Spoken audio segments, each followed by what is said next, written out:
welcome everyone. You guys are watching PMPL South Asia Championship 2023 and we are into the last day, day number 4. And my name is Shadow. I'm going to be your host and caster. Alongside me is going to be Fritz. Fritz, yesterday was completely about the Mongolian domination, but the Pakistani teams are finally stepping up. Do you think we are going to see a complete change in the overall standings today?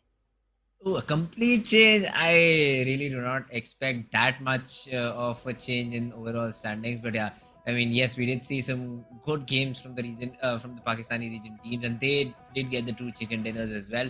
But hey, if you ask me, I'd still say the Mongolian domination is going to continue. I just saw how good that those two teams are, Stalwart Esports and 4MV. They've just been performing flawlessly, and I think that particular run is going to continue. And not just two teams, Fritz. At the same time, IHC, they have stepped up big time this time in the SAC because in the finals, yes, IHC was struggling a little bit, but this time they're looking so very strong. Even the players of Leo Esports. So all the Mongolian teams are back on the action. They are dominating. Yep. They're capitalizing on those elimination points, but still, Pakistani teams, they were lacking behind. This is the last day, Fritz. Only top 16 teams will qualify for the finals. Last day, last 4 games remaining, and on the top, we have the players of Stalwart Esports with 120 points. So Stalwart Esports 120, just closely followed by the players of Team 4MV. MABETEX is also not very far away, but if you remember, MABETEX yesterday did not get even a single good game. And by good game, I mean not a game without 10 points is what they had. 1-2, 1-2. These are the number of points that MABETEX were getting continuously. So this is something that MABETEX need to fix today. But other teams such as DRS Gaming, they've made good jumps. I'd even say the 3x Esports, the day number 2 started yesterday. I saw them in the elimination charts below 16. But now when I see them, they got a chicken for them yesterday. They had decent performance throughout and now are still sitting on the 13th position. Oh yes, they are sitting on the 13th position. 3x Esports in match number 4 yesterday. They did get a chicken for themselves, but they need the consistency on the day number 4 because yes, the point difference is not way too much. Even a team that is in the danger area, 52 Esports, there are only 2 points deficit from 3x Esports. So there is a very high chance for it that SKYLIGHTZ Gaming or 52 Esports, even the players of Regicide, can topple over any of the team and qualify for the final. So all these teams, I think from 13th spot to 20th spot, there is a very high chance one chicken dinner and they can find themselves in the top 16. Talking about the head-to-head in SAC overall and the SA finals of a team high voltage. And look at that, damage dealt over here is very great. I mean, all the statistics are just better in SAC overall for the team of high voltage. So they've shown improvement. They've shown drastic improvement. And this shows how well of a team this is. These team fights in the region of Pecado, they've been very, very good. They were able to eliminate the players of 3x quite a bit. Yesterday, I did see 3x Esports again dropping in Pecado, but this time around, they had some other team contesting where eventually the fight did not happen. But yeah, I mean, overall, high voltage. They've been playing according to their name. They've shown some improvement. And let's see if they qualify for top 16. They have the guts to go for the glory or not. I think they're definitely qualifying for the finals. There is no second thought. But yes, Highvoltage DC, they have showcased tremendous improvement in the gameplay as compared to SA finals. They did manage to get a chicken dinner on the very first day in the third match that was of Erangel. So yes, Highvoltage consistently, they have been a aggressive bunch of lads. So big expectations are there from the players of Highvoltage. Definitely, but at the same time, let's have a look at the Stalwart Esports players team card as well, how they have been performing in the SAC championship. They were also so very consistent, especially in this Z with 23 eliminations. Look at this, look at this. I mean, the way that they've played overall has just been flawless. All of the players, it's not just one or two, all of the players have, chimed in. You see IC being the least number. On the bottom, in terms of the number of frags, he has 14, but it's not that big of a deal. Because Nirzad and Action, they do the heavy lifting. Tops and IC, they are providing that sort of cover to their teammates. But hey, Stalwart Esports as a unit, they've been firing on all cylinders. Oh, 100% agreed. No second thought on that. And Stalwart Esports did manage to get two chicken dinners for themselves back to back yesterday. And Zed, in the final few moments, he did manage to clutch and get a chicken dinner for the team and for himself. So you say, yes, you can definitely rely on Zed. But at the same time, all the four players, the synergy between all the four players of Stalwart Esports is so impressive. The communication is so impressive. Even when the players of Stalwart, they are picking fight on the multiple fronts. We did see that happening yesterday when they were engaging with Neo Esports in the map of Miramar at the same time with some other team also. So yes, Stalwart Esports are capable of engaging in multiple fights and win every single one of them. Oh, then and the final fight on Miramar, I was personally a fan of it. I mean, I just love that particular fight. The way the last player was so composed, it helped them get the chicken and also get on top of the leaderboard. So that was one great fight that we saw. But now some more fights are scheduled for today. Let's have a look on which maps are these battles going to happen. So we'll start off the game with the map of Miramar. It'll be Group E that will be sitting out. And yeah, we'll move on to prediction very, very quickly though. But on the other hand, Erangel as map number 2, Sanhok as map number 3, but won't be played by Group C. And if I'm correct, yesterday we did not see Group E playing. So there will be an additional pool of teams which will be playing this map of Sanhok. Let's see if we do see the drop fights again that we saw the other day. Well, there is a very high chance of those drop collisions happening, but they are not going to help either of the teams, especially the players of 3x Esports. After getting a chicken dinner, they should focus on the consistency rather than the rivalry. So yes, and at the same time, now it's time for the prediction, Freds. Which team you think is going Oof. to get the first chicken dinner today? Okay, so Group E is sitting it out, right? Yes. Hey, does not matter. I'll go with Stalwart Esports anyway. I think that they will have that upper hand in the overall battle. They're on top. They will try to just increase their lead as much as possible and try to get a WWCD here. So that's what I predict. I say Stalwart Esports. I really want that counter to go to 2. Stalwart was the one who was able to bring this counter to 1. I do hope they're the ones to keep. Well, you have been the lucky charm for the players of Stalwart Esports. So, if you're going with Stalwarts, I'll also go with the Uh-huh. Mongolian team and I'll pick 4MV because 4MV they Okay. definitely want to dethrone the players of Stalwarts on the overall standings because that is where they have always been trying to go for. So, maybe they'll start things on a very aggressive note. So, maybe 4MV they can get chicken dinner. Oh, and this will be a map of Miramar. Yeah. And when you talk about domination, I'd say the Pakistani region teams feel a little bit more comfortable on this map. Even yesterday, on the map of Miramar, we saw 4MV and Stalwart Esports. Both of these teams had good performances. Stalwart got a chicken map on the first map of Miramar. On the Yes. second map, 4MV were able to come second overall, and that was because of a third party. They lost a few players here and there, and then just one player was standing against the whole of Aegon XI8. So that was what happened yesterday in the second game of Miramar. So it is definitely a little bit, I'd say, Pakistani team dominant map. But now we at least now I can say we because both of us have chosen the Mongolian teams. So we do expect that one of these teams comes out on top. Even the players of MABETEX, Fritz, they can also fare off really well in the map of Miramar because MABETEX they tend to go towards the northern side. And yes, MABETEX on day number 1 and day number 2, they were sitting on the top in the overall standing. So maybe they also will try to go for that winner chicken dinner for themselves and climb up the ladder. At the same time, SKYLIGHTZ Gaming, well, they are in the danger area and they have every reason to go aggressive on the very last day because hey, it's a do or die situation for them right now.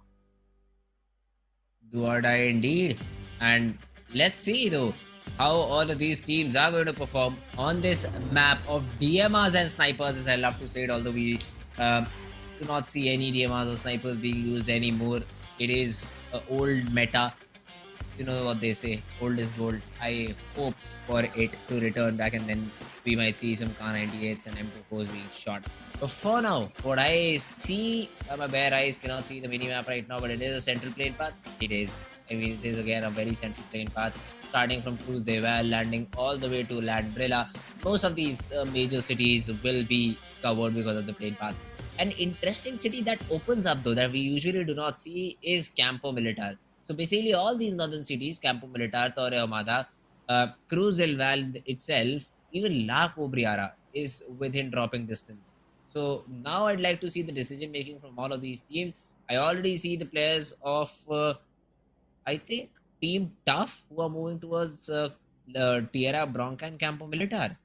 Oh yes, I forgot MABETEX Esports. They are sitting out in this one. So TUF now they have Campo Militar up for the grabs, and they're definitely utilizing it. Definitely a very good drop location to have in the map of Miramar, because we have been witnessing too many either the eastern circles or the northern circles. So yes, from Campo Militar, from the shorelines, TUF can definitely showcase a very good rotation. At the same time, they might cross paths with the players of Againix I8. Speaking of the other Pakistani team, Fritz Magnus. Yesterday, Magnus did showcase a very good performance. Yes, they didn't get the chicken dinner, but they came on the second spot, and Stalwarts, they got the chicken dinner for themselves. But Magnus Esports, well, they also showed some signs of redemption in the in the third last game. So maybe this can be a good game for them as well. But right now, we have a potential close fight that can happen between the players of Regicide and IHC and Ziol. Well, he's in a very tricky spot right now. He's falling. He's just running away, and that's a good decision because look at that. Alex and Godless are very far away, so there is basically no backup available. Because of which Reggie side would have had an upper hand if they went against Zol, but Zol playing it smart, he's falling back, so he's able to regroup with the team, or if necessary, if his team is able to get a knock onto Reggie side's player, then maybe pounce upon that knock and try to convert it into a final frag. Regicide, though, the problem with this approach, all sticking together, is that you won't be able to get decent loot. It's better to spread out and try to loot because that will help you cover a lot more buildings in a lot less time and you'll be able to have good loot for yourself. But ISC, they'll be pressured once again. This time around, I think Godless would be the person of interest right now for the players of Regicide. They're very quickly moving in forward and they're not stopping. I mean, I think they know that Godless is in this position. Godless has a barrel. He's trying to take some shots, takes down Avenger, and even Vaz is dropped down to very little HP. Alex has to be the person who bails his teammate out, but Godless looks like he's stuck.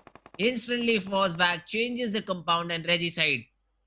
Even if they get knocked out, this is the power that they have in numbers, in strength. The revival will come back, and IHC will have to face against Team Regicide again.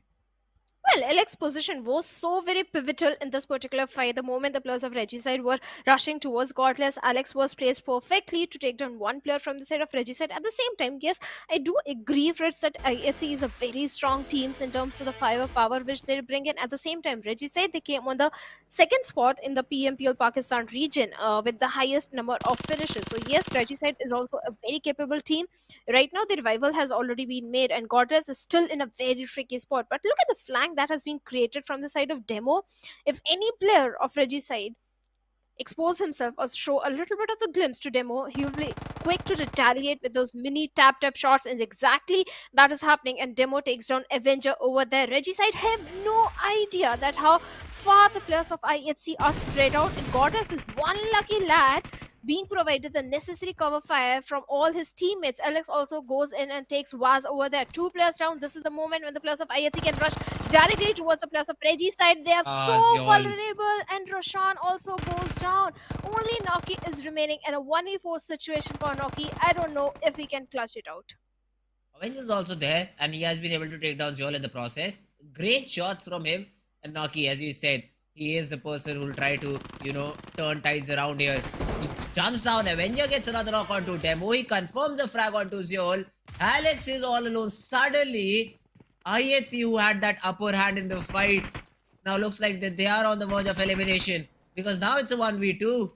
Avenger and Vaz, they still can do it. Avenger, though, does not have a lot of healings left for himself. So if the drop comes in from IHC's player, that could be it for Avenger. He finds the first aid, needs to reset though. But Alex, will he give enough time? Oh, he almost went into the correct compound. Avenger came off of the first aid. Alex barges in, gets those frags. IHC, they get the 4 eliminations, but at the cost of 2 players.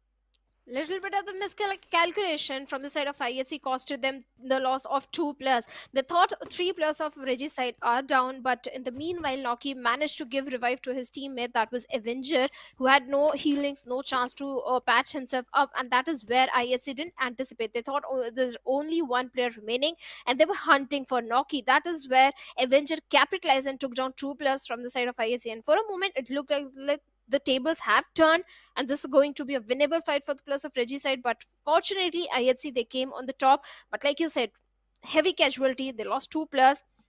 Now they have to be a little bit passive in the remaining game and aim for those good position points. At the same time, looking at the circle, yes, raw officials and 4MV they are in a very good spot. Even the players of Leo Esports can try and challenge the players of 4MV in this one. So let's see if the players of 4MV are prepared or not. But on the other side, majority of the rotations are coming from the northwestern front.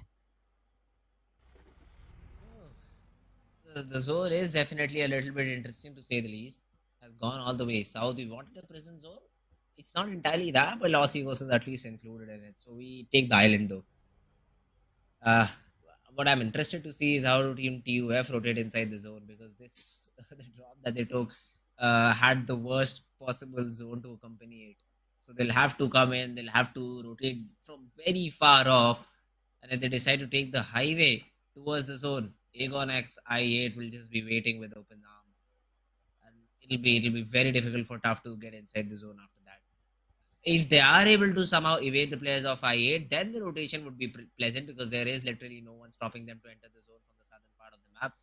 But Los Leones is another city of interest. I'd say if the next zone closes somewhere around that position, that city will have a lot of impact in the overall game. Maybe it can be a lost on this circle, but if it goes a little southwards, then the players of Raw officials will benefit heavily from that situation. Yeah, esports well now they are aware about the position of 4MV, because Slipknot, well, he suffered heavy damage from the shots that were coming from the players of 4MV. Even the players of 4MV Fritz, they are in a huge segregation. The split that is coming from their side is so tremendous that individual players can be picked off. So yes, 4MV right now they capitalize on the information.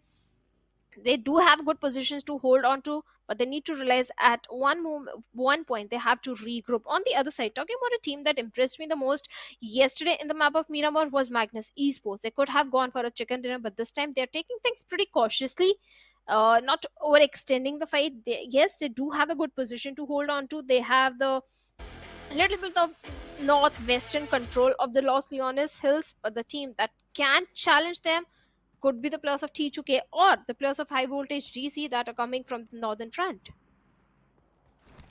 Hmm. Let's see though.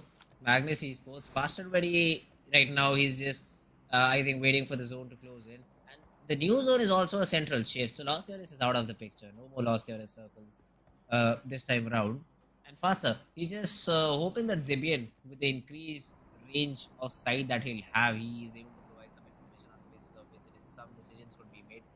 Raw officials have also started their rotation. This is the safest vehicle, I feel, in the map of Miramar. Yes, definitely. But looking at the rotations that are coming from the complete eastern side, we have the players of TUF also moving parallelly with the players of Agonix IA. There is a chance of a potential fight happening between these two teams as well. So let's see what's gonna happen. For now, every team is trying to find themselves a real estate or good position inside the circle, but looks like I8 they are opening things up with to the players of T2K. Even the players of Raw officials can also do a very good third party, and that is where T2K they will be tested. Yes, it's a Miramar, yes, it's an open field, but you have to have that 360 visual or the information. You have to have those rich cover for yourself. At the same time, we have the players of Illuminate Crew as well in the close proximity, and Rig is trying to pip a few bullets in that direction, but yet a Uta with those mini taps takes down Rig over there of T2K.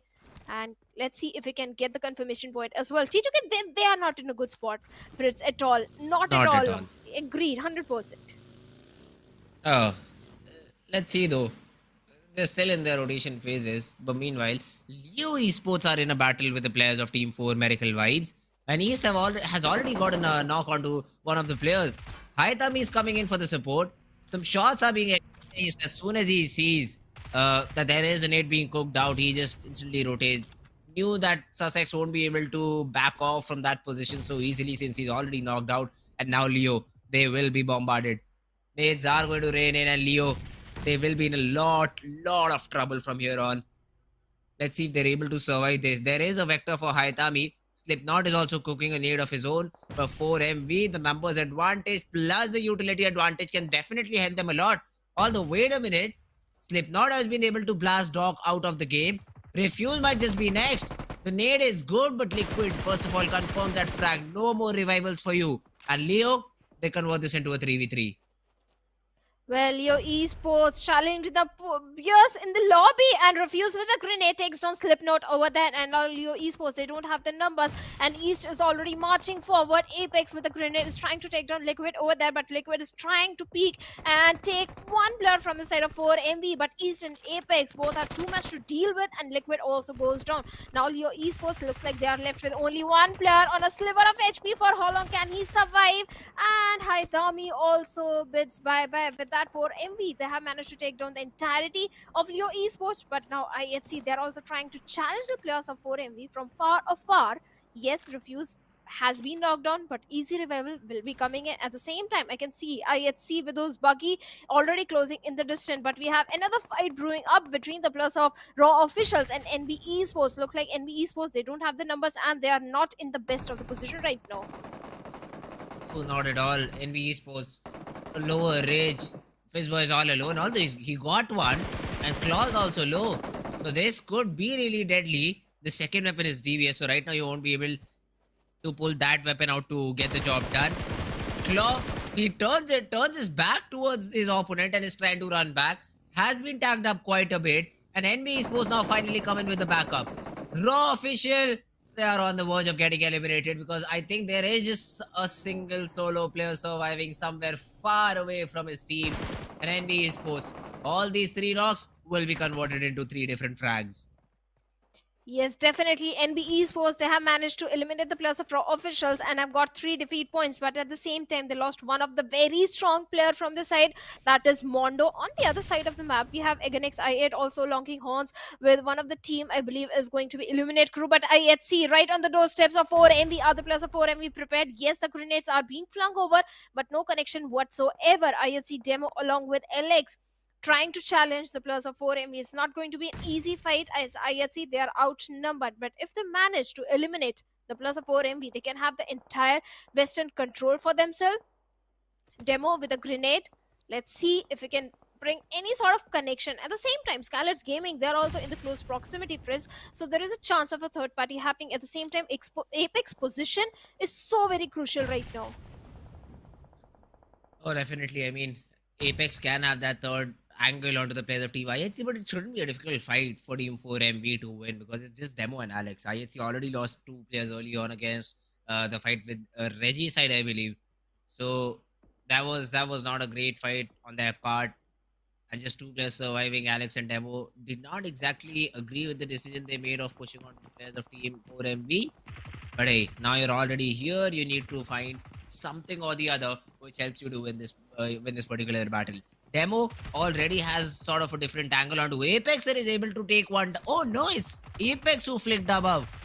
He is the one who gets that knock. Alex gets the jump onto one of the players of 4MV. Refuse. But then the trade is there. 4MV, they finally come in, get all their players back up in action, obviously, except for Doc, who was already knocked and finished out, and will play with the remaining 3 players standing. Oh yes, 4MV, they definitely have the Western control for themselves. At the same time, I like what the players of Stalwart Esports are doing. The segregation, yes, it's huge from all the 4 players. At the same time, they have a lot of information, but NBA's Fist Boy takes on Nima over there from SKYLIGHTZ Gaming. There is no chance that Nima can be revived in this situation, and this grenade can be so very deadly. Nima crawls his way towards AJ and looks like the rescue mission could have been made, but Stalwart Esports, they join the fray and get the confirmation point onto Nima. So there is a third party happening. At the same time, Stalwart Esports, they are trying to move inside the circle from the northern front. Even the players of Magnus can also be that ugly thorn for Stalwart Esports. So Stalwarts, they have to regroup. Yes, the third party won't benefit them heavily. At the same time, Sek, he has to regroup with Fistboy. At the same time, I8 Illuminate Crew, they are locking horns with the players of Agonix I8, and Agonix I8, they have been eliminated. Only one of the players was surviving Agonix IA. They dropped in Impala, and I think after that they were trying to rotate it. Their players were taken down one by one. And when the fight settled, when the dust settled, both of the players got. The last player also just gets eliminated, and Agonix IA out of the game. SKYLIGHTZ, though, the problem they have right now is the players of Team NB Esports. Even if they try to rotate off of here NB will still have that information. They will try to pressure the players of team, I'd say remaining players of team SKYLIGHTZ Gaming. But okay, wait a minute. AJ and No Fear literally have no fear. They just push into the compound that NB Esports is controlling right now. No Fear wants to take that battle with the Kaze boy. And the TPP angle is just there. No Fear is able to land the headshot. A Kaz boy goes down. Fist boy on the other hand is able to take care of AJ. So the casualties are happening on both fronts. And now it's a 2v2 situation for both of them. Definitely a 2v2 situation. Fistboy with a grenade looking for a knock onto No Fear, but he has no idea exactly where the player is. And for now, NB Esports surviving with as 2 players. SKYLIGHTZ Gaming also with 2 players. No Fear also trying to lob those grenades and find some sort of connection. At the same time, I think he's a little short on those healings because he's down to like 50 HP. So No Fear really needs to patch himself up as soon as possible. At the same time, on the northern front, Stalwart Esports still having a good control, and Highvoltage DC, they are challenging the players of 4MV. The trades are coming back and forth, and Stalwart Esports and Magnus, they are also locking horns with each other as Tops find a perfect connection onto one player, and now Magnus left with only 3 players. So fights are happening east, west, and south in all 3 directions, and SKYLIGHTZ Gaming still in a stalemate situation with the players of NB Esports, but No Fear, literally with No Fear, is trying to move closer to the players of NB Esports, and Boy comes and takes him down instantly. But why there was no backup? Why No Fear was moving alone? And Mafia Ninja, well, he has already been dealt with. And looks like SKYLIGHTZ Gaming with just one single elimination. They have been eliminated from the lobby, Fritz. But I'd say not, NB Esports is also not in a very good spot. Boy down, cannot be revived back up. The player who's trying to get inside the zone, I don't know for how long will he survive. The good thing, the only positive thing is they got 6 frags to their name. So at least they'll be able to secure 6 points from this particular game. Yeah, NB Esports, Boy spotted down, will be sprayed upon, survives for now. For how long? Tops missing every bullet? That's not like Tops. That, oh, the pixel saves him. A pixel HP is what he had left, and Stalwart Esports. They hoped that they were able to get that frag, but no, Boy, he survives to see another day. One lucky fellow. Fistboy is definitely lucky, but on the other side, T2K, well, they are not lucky. I like what the players of Illuminate Crew are trying to do. They are trying to flush out the teams from the southern end and trying to have the southern dominant control for themselves. And T2K, well, not an easy team to flush out, but the initial connection is already there. Rig has been dealt with, so it's only 3 players remaining from the side of T2K. And I think this is the second or the third knock onto Rig, so he's going to bleed out literally very fast, Fritz. And Sky is already marching forward towards the plus of T2K. One good grenade from the side of Sky can bring down the numbers of T2K a lot more. And Woofy, well, he gets a confirmation point as well onto Rig. And now T2K, they have been forced to fall back to the safety of the compounds because, hey, the blue is going to catch up slowly. And the players of Illuminate Crew, they also need to prioritize the circle because it's going to be stage 6 circle and the blue is going to give out a lot of damage. Oh, let's see the blue if it's able to get any frags to its name. There are none. Gets taken down by Demotivator. I think that is a score of TUF. T2K Sandesh finds all of the players of 4MV trying to rotate out in the open and refuse, gets punished because of it. They get the very first frag of the game. I did kill face to this fight as well, but I think they were not able to confirm the flags. They're also trying to get involved via third party in this fight between 7th Element and Team Highvoltage DC, but it seems like Highvoltage, they already have been taken care of. Tabby though from 7th Element is the last player standing because even T2K, the shots that they had in their mind are now landing, and Divine and T24 are begging for revival. Oh, they are bleeding. They're literally begging Tabby to come and give them a little bit of the hope and breathing space so that they can breathe and be back in the game. There is no chance that Divine can be revived, but there's still hope, and Tabby goes for the revival onto T24. OP and Malik, well, he's still hiding and trying to find something with those grenades. Can he? Now it's a 1v2 situation. Malik with a grenade already ready, but the smokes are there to help the players of 7th Element. And even the players of 7th Element, they did show some signs of resilience yesterday. They were able to have few good games. I would say entirely a good game, but good elimination points in their favor. It was just the rotation that were giving the players of 7th Element a bit of trouble on day number 1 and day number 2. So I do expect 7th Element to perform really better because they have all the reasons to do so because they are in the danger area. But Malik finds Apex over there or 4 MV out in the open. And with the M416 spray, takes hefty HP out of Apex. Can he take him down? And yes, he's... no, it was Sunday. T2K gets a confirmation point. And 4 MV after getting 6 elimination, bids bye-bye on the 9th spot. For MV, the prediction's out. Shadow is no more in the race. Stalwart Esports still in the game. So yeah, I'd love to see Stalwart perform now. Let's see if they're able to get some more frags to their name. On the minimap, I do see them on the northern part of the map, and that too completely unchallenged because Magnus is there in the close vicinity, and I think Stalwart Esports want to make sure that Magnus do not leave the compound alive. That's why they're throwing all those smokes and trying to gain control on the real estate in front of them. And Magnus, they'll have a hard time if a team like Stalwart is trying to pin you down. I8, on the other hand, I8 crew, they've got 5 frags, all the 4 players surviving. That means that this is another team that has a good idea about what's happening around the game. But I see only 3 players of Stalwart Esports. Icy is way far away from his teammates, guarding that eastern angle or northeastern side of the map. But still, as a 3-man army, they have managed to bring down the numbers of Magnus Esports. Stalwart, they don't have to do anything. They just have to guard their position. Magnus Esports, they have to move inside the circle sooner or later. They have to leave the safety of the compounds. And I love how Stalwart Esports, they're not overextending this fight. At the same time, the grenades, the molotovs, the throwables are being utilized from both the ends. There is no chance that Magnus can survive this one. But hey, it's a game of battle royal. Anything can happen. But Zen, he gives a little bit of the glimpse to Nirzed over there and down to a little bit of 30 HP faster. Trying to find something, some relief in the situation. Magnus Esports under heavy pressure right now. Yes, the vehicle can save the plus of Magnus Esports if they manage to make it to the safety, but I doubt if it's the correct vehicle. The ridges are helping the plus of Magnus Esports, but now it's an open field and it's Miramar. The vehicle is going to explode, and it does explode. Takes Zen down. Not just Zen, the entirety of Magnus Esports has been eliminated with no elimination point at all. At least one of the players did not give his life to Stalwart Esports. Yeah. he just fell over and died. That's a good thing. I mean, not giving a frag to your opponent. Oh, wait a minute. Did I see an AWM in the kill feed? Oh, that definitely makes me excited. I want to see some more action, guys. Come on. Show us the POV. Show us the POV of that ARM user. That is T24 from 7th Element. 7th Element and Highvoltage. It seems like that they've come to an understanding that we'll have to share the compound anyway, so let's not fight against each other. Let's form a truce. Let's just fire on all of the other teams around us, and then we may fight it for the first and the second spot. That is the truce, I think, that has been made between the two teams.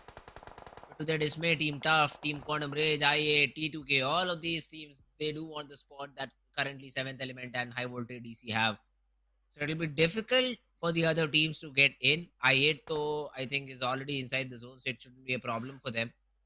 But the remainder of the teams, how do they get in? The complete zone is in the open. There's just one compound that is being occupied by 2 different teams.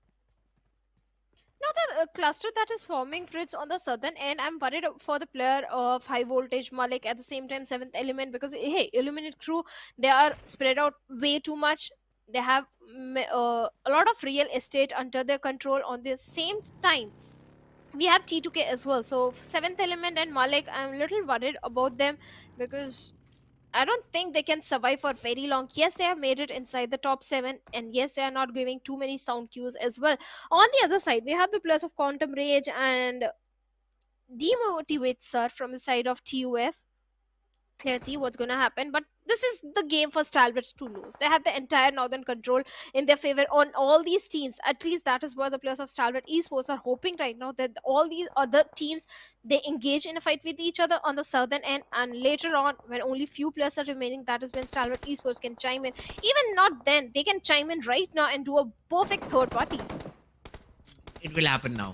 It will literally happen now, because in the 8 seconds, next 8 seconds, all these teams have to move inside the zone. They barely have the edge of the play zone. And that's a good nade from Viper. Tags 2 of the players of Team T2K. Suyog and Jane anyways are taking just one vehicle as their cover. Suyog tries to create some distance between all 3 players, so that one nade does not do everything wrong for them. I wonder if Team Stalwart Esports can see these three players sitting on the high ground and try to take some shots on them. But Stalwart, the remaining players also have to make a rotation for them. It's only Action was able to get inside the zone. I see he's throwing in some tap shots onto the players of Team I8, but they won't be tagged because of it. There's Zed also now finally joining Action. Now doing one better. I think they want to control the range around the players of Team 7th Element. They do not want to stay out in the open. Viper though is able to take down one of the player of Team T2K. Jane goes down. Suyog with a molly won't be able to flush out anyone for now. Here comes the utility exchange. Sandesh tagged very low. Action is able to get a knock. Tops gets a knock onto the player of I8. Viper down on the ground. But Stalwart, do they realize that there are three different teams in the compound that they're trying to raid? I see. Good nade from him. Tops gets that confirmation onto Jane. Sandesh is already down. The frag will be stolen by the player of Highvoltage. That is going to be Malik. But Nirzen's nade takes care of Tabby. It's all down to T24 for the players of 7th Element. They are just racking up frags over here. T24 will go in for the revival. He does not care. It does not matter because IC's nade will take them both out. The absolute killers, Stalwart Esports, are there and they are eliminating squad after squad. And yes, one frag was stolen from the side of Stalwart Esports, but still they have raised the bar of expectations so very high. 9 eliminations already in their favor. Suyog all by himself from the side of T2K, not for very long as Sky see him and instantly flush him out. At the same time, Action, look at his position. Under his supervision, the players of Stalwart Esports rushed towards the compound of 7th Element and they were able to flush out so many players from that very compound. And Action is still providing the necessary backline support needed for the remaining 3 players. At the same time, they have to be a bit cautious about the position of Quantum Rage because Quantum Rage, well, they're keeping a close eye in the direction of Stalwarts. Yes, the compound is there to help them. At the same time, Illuminate Crew, they are also trying to challenge the players of Stalwarts right now. But they have to move a bit closer. They have to leave the safety of the ridge because the circle is going to close in, and that is where Illuminate Crew, they have to reposition themselves. At the same time, Action has spotted on the plus of Quantum Rage courtesy to that smoke, and looks like Quantum Rage, they are coming under heavy fire. At the same time, Woofies has been dealt by Nirzed. That's a good knock to find because now the zone is already started to close in. But wait a minute. Sky plays the spoil sport. He's able to take down IC. Noah goes down to play zone. Tops is able to manage to get that frag onto Malik. Finally, I can say that the compound is clear, but I8 is also charging in. Woof is down on the ground. Action. He is all out in the open, but has some natural cover to work around. He gets spotted down, but Viper, the counter spray from Action is just too accurate. Viper could not respond in time and gets taken care of. He throws a smoke, wants to get inside the zone. Stalwart Esports with that nade will put an end to the players of I8. And now are moving forward towards that chicken. Quantum Rage, the 2 players will be forced out in the open in the next 3 seconds. Goku uses a vehicle, closes in the distance a little bit. Action, he has to be the one who's able to get a knock, but he needs to also make sure that he does not fall here. Because if he gets knocked out, Stalwart Esports would be left hanging. The 2v2 will definitely favor Quantum Rage if Action falls. But Stalwart, they take an interesting approach. Action, caught by Goku's nade. Nirzed and Tops are the only 2 players remaining who can do something about it. Quantum Rage, they're still tossing nades. Action taken care of. Nirzed also tagged a little bit. A nade being cooked by Goku, a nade being cooked by Senior. These nades are going to change the action of the game. Tops runs out of ammo, switches to UMP, finds just 9 bullets in it. Not enough. Not enough to get the knock. Goku still has a nade left. Tops and Nirzed both trying to reset. Tops still being bombarded. I don't think so Stalwart Esports have any more healing left. Otherwise, they would have been popped. Senior still has a nade to work with. Throws it out. The molly barely misses Nirzed. And Nirzed pops the first aid. Tops also trying to reset. The nades just do not finish. The nades just do not get over with. And Goku's molly will catch Nirzed. Tops, a 1v2. Spotted down. Taken down, and I8 crew are able to get that winner chicken dinner. Well, definitely a beautiful winner chicken dinner coming in. So many good rotations, so many good angles were held by the plus of Quantum Rage. Stalwart Esports, they went a little greedy in taking those elimination points. That is where Quantum Rage capitalized and perfect throwables. Now Quantum Rage, they are sitting on the 12th spot in the overall ranking.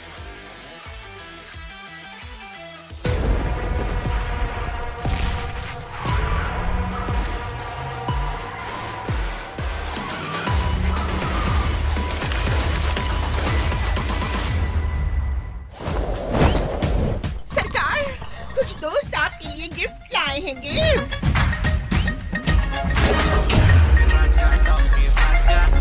अरे वाह, आजाद नगरी donkey राजा तो बस हमारा शाही लिबास PUBG mobile पे पहन लिया जाए। सिर्फ पबजी मोबाइल पर।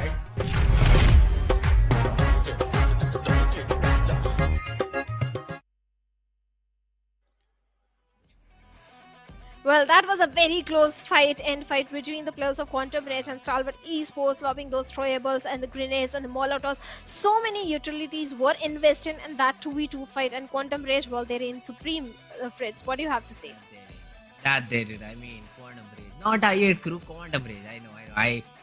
In the heat of the moment, it just slipped out of my mouth. But yeah, Quantum Rage. Great performance by them. I mean, figuring out that all the three players of your opponent are in three different places. Action was alone. Action was hiding behind.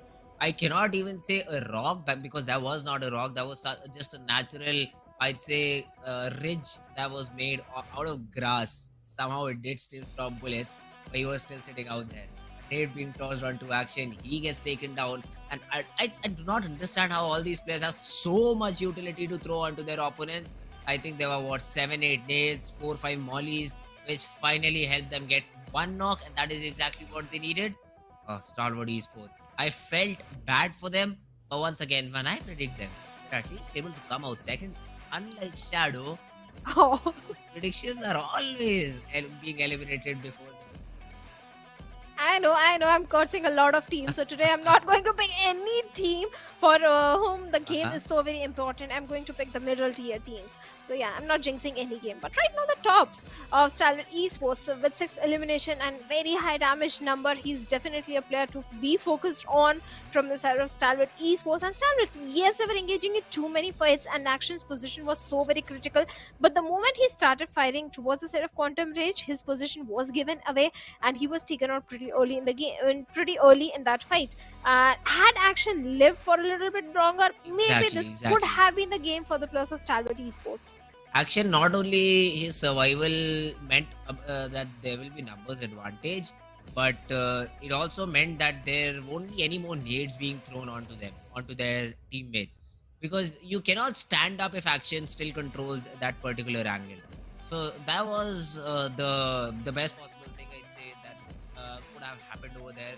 Action staying alive could have been very, very crucial for their chicken dinner. And as soon as Action just falls, they know that there won't be any other player holding another angle to throw those things. So yeah, I mean, great knock onto Action first, and then the swipe of the chicken dinner. Oh, definitely. The chicken dinner was there for the players of Quantum Rage. At the same time, TUF, they were also having a good outing. I won't say very good, a decent outing in this one, at least in terms of the placement points which they were getting. One of the players survived till the, I think, top 7 position. So yes, TUF, every single game matters for this team, because now for TUF, only 3 games remaining and they have to make every game count. Otherwise, maybe they won't qualify for the finals. At the same time, this is a race for the finals. The teams have to be in the top 16, and Stalwart Esports, well, they're still on the top with 19 points. Oh, Stalwart Esports. Yes, that's because of the eliminations that they had. Quantum Ray, they do get the chicken, but the number of eliminations are pretty less as compared to Stalwart Esports. 7 eliminations overall for Quantum Ray, so 17 points. And overall, it was a decent game. I8 crew, they need to keep up with the performance. HVDC, Highvoltage, these are the teams which are, lurking around the 10 to 20th spot. And all of these teams, I'd say, are in danger right now, because they lose one game and their opponent has a great game, they will be pushed down in terms of ranking. So all these teams, they need to be very, very careful. Only 4 games are left now for a majority of these teams to prove why they should be in top 16. And once we have the top 16, we'll be moving in forward with the grand finals.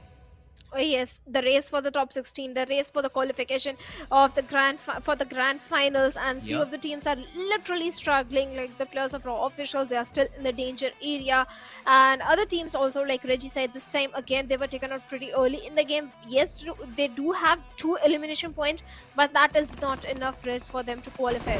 And the fight started on the Western front where IHC and Regicide, they both had a drop collision happening. Initially, Regicide, they were able to bring down the numbers of IHC, but suddenly IHC turned the tables around and they eliminated the entirety of Regicide. Oh yes, that was something I did not expect. I mean, that fight, that very first fight where IHC lost too, I thought that it should have been a very flawless fight, considering how great the web was that was woven by the players of Team IHC. They had 4 players on 4 different angles and still were not able to close the fight cleanly. That was not the best possible fight. And then the final utility down, Goku gets that knock with the molly, and then the player was completely in the open. He could not do anything about it. But hey, the good thing is Stalwart Esports still got decent number of points to their name. 139 is what they had overall, and it helps them stay on the first spot. MABETEX, they did not open up with game number 1 because they are in Group E, so we'll have to see how do they perform. But there are teams with decent jump. Quantum Rage also coming up out on top. 7th Element also had a better performance than what they did previously. So all these teams, they are climbing up ranks slowly and steadily. But I say unless we see the players of 52 Esports and 3x Esports perform a little bit more, we cannot clearly say which of these teams is going to qualify for the top 16 positions. Well, SKYLIGHTZ Gaming, they did manage to take a jump of 1 position, but still they are in the danger area. They're sitting on the 17th spot.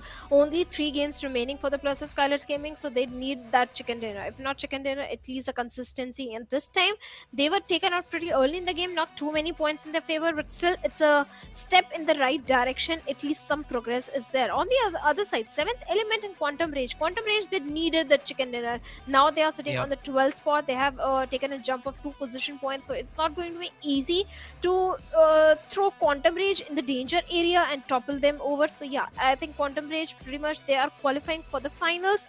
But 7th Element, 3x Esports, Raw officials, SKYLIGHTZ Gaming still in a very dangerous spot.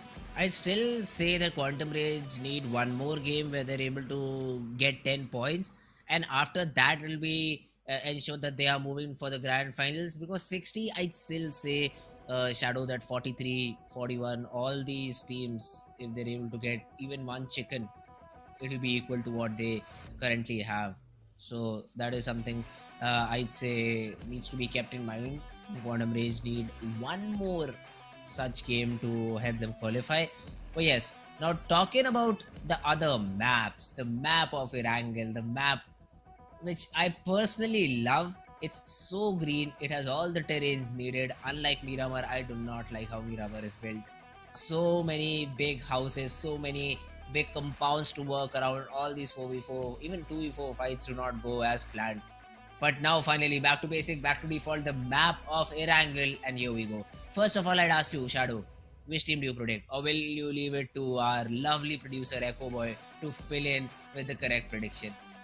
I think I'll pick this time, and next time I'll ask Echo if I jinx a team again, then I'll stop predicting entirely. Okay. I'll go with Leo Esports this time. Oh, interesting choice over here. Actually, Leo I'll change. Esports. Sorry to cut you off, not Leo Esports. I'll go with T2K this time.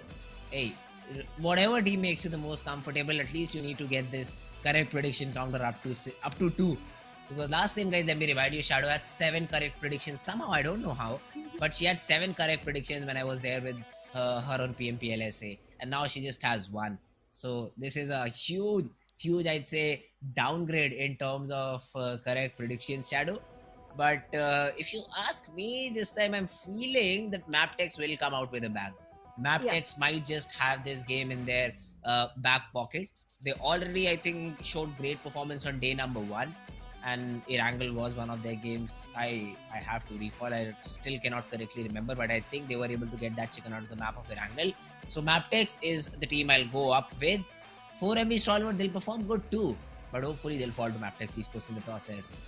Yeah, definitely. On day number 1 in the last Erangel, MABETEX Esports, they were able to get that chicken dinner for themselves, and that was the only Mongolian team on day number 1 that got a chicken dinner for themselves. So yes, MABETEX Esports is definitely one of the strong contender. At the same time, they're contesting with the plus of Stalwart Esports, and to topple Stalwart Esports, they need those points, because Stalwart, they're already having a lead of 24 points.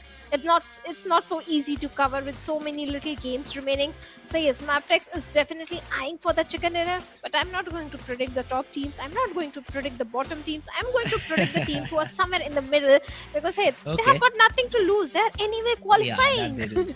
That they do. That they do. But let's see. Let's see. All of these players are ready. I do see one of the players of Leo Esports yawning a little bit.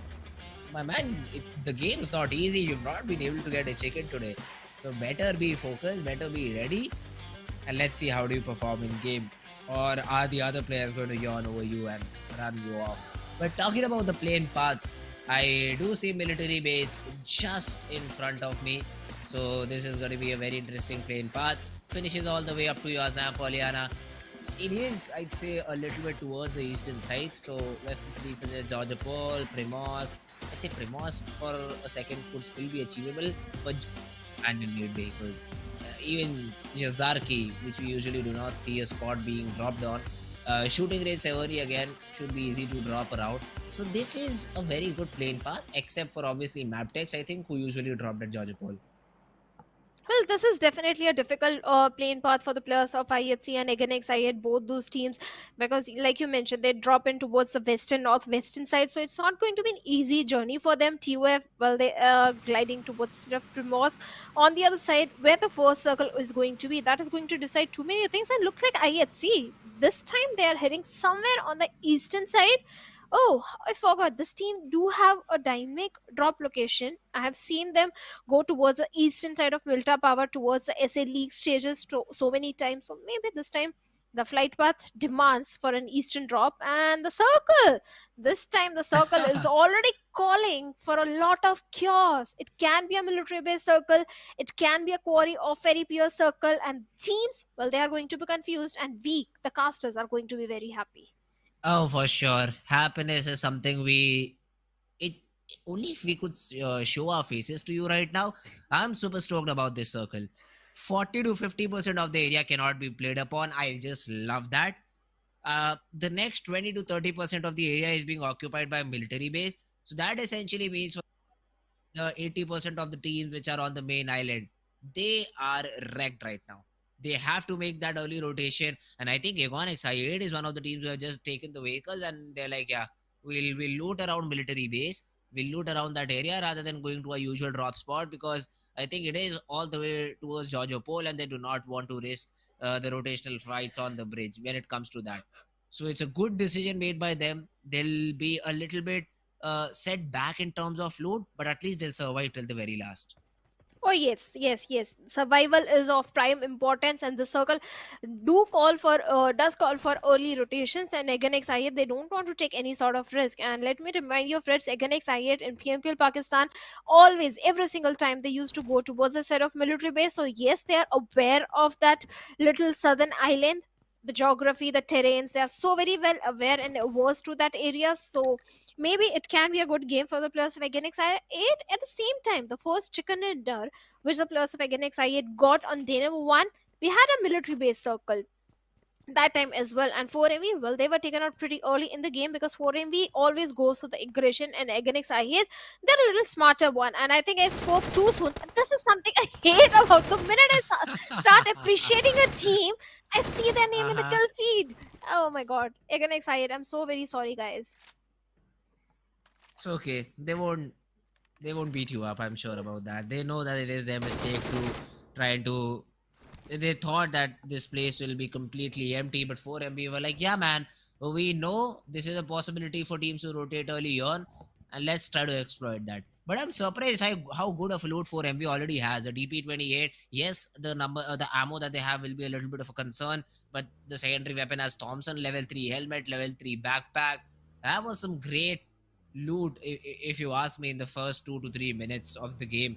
So this is why I think all these love military base for. They know 4MV, they specifically know it has some good loot, and zones like these just put the cherry on top. This is where the homework is being tested of the teams. Against IHC, they should have known that every time when it is a military based circle, 4MB always goes for the bridge block. And they were doing this time as well. And against IHC, they didn't scout the area, they didn't get the information. They were like, maybe we are going to find a free passway, we are going for an early rotation. But hey, that's not the case. 4MV, they are thinking ahead of you. They already know so many teams will try and go for a very early rotation.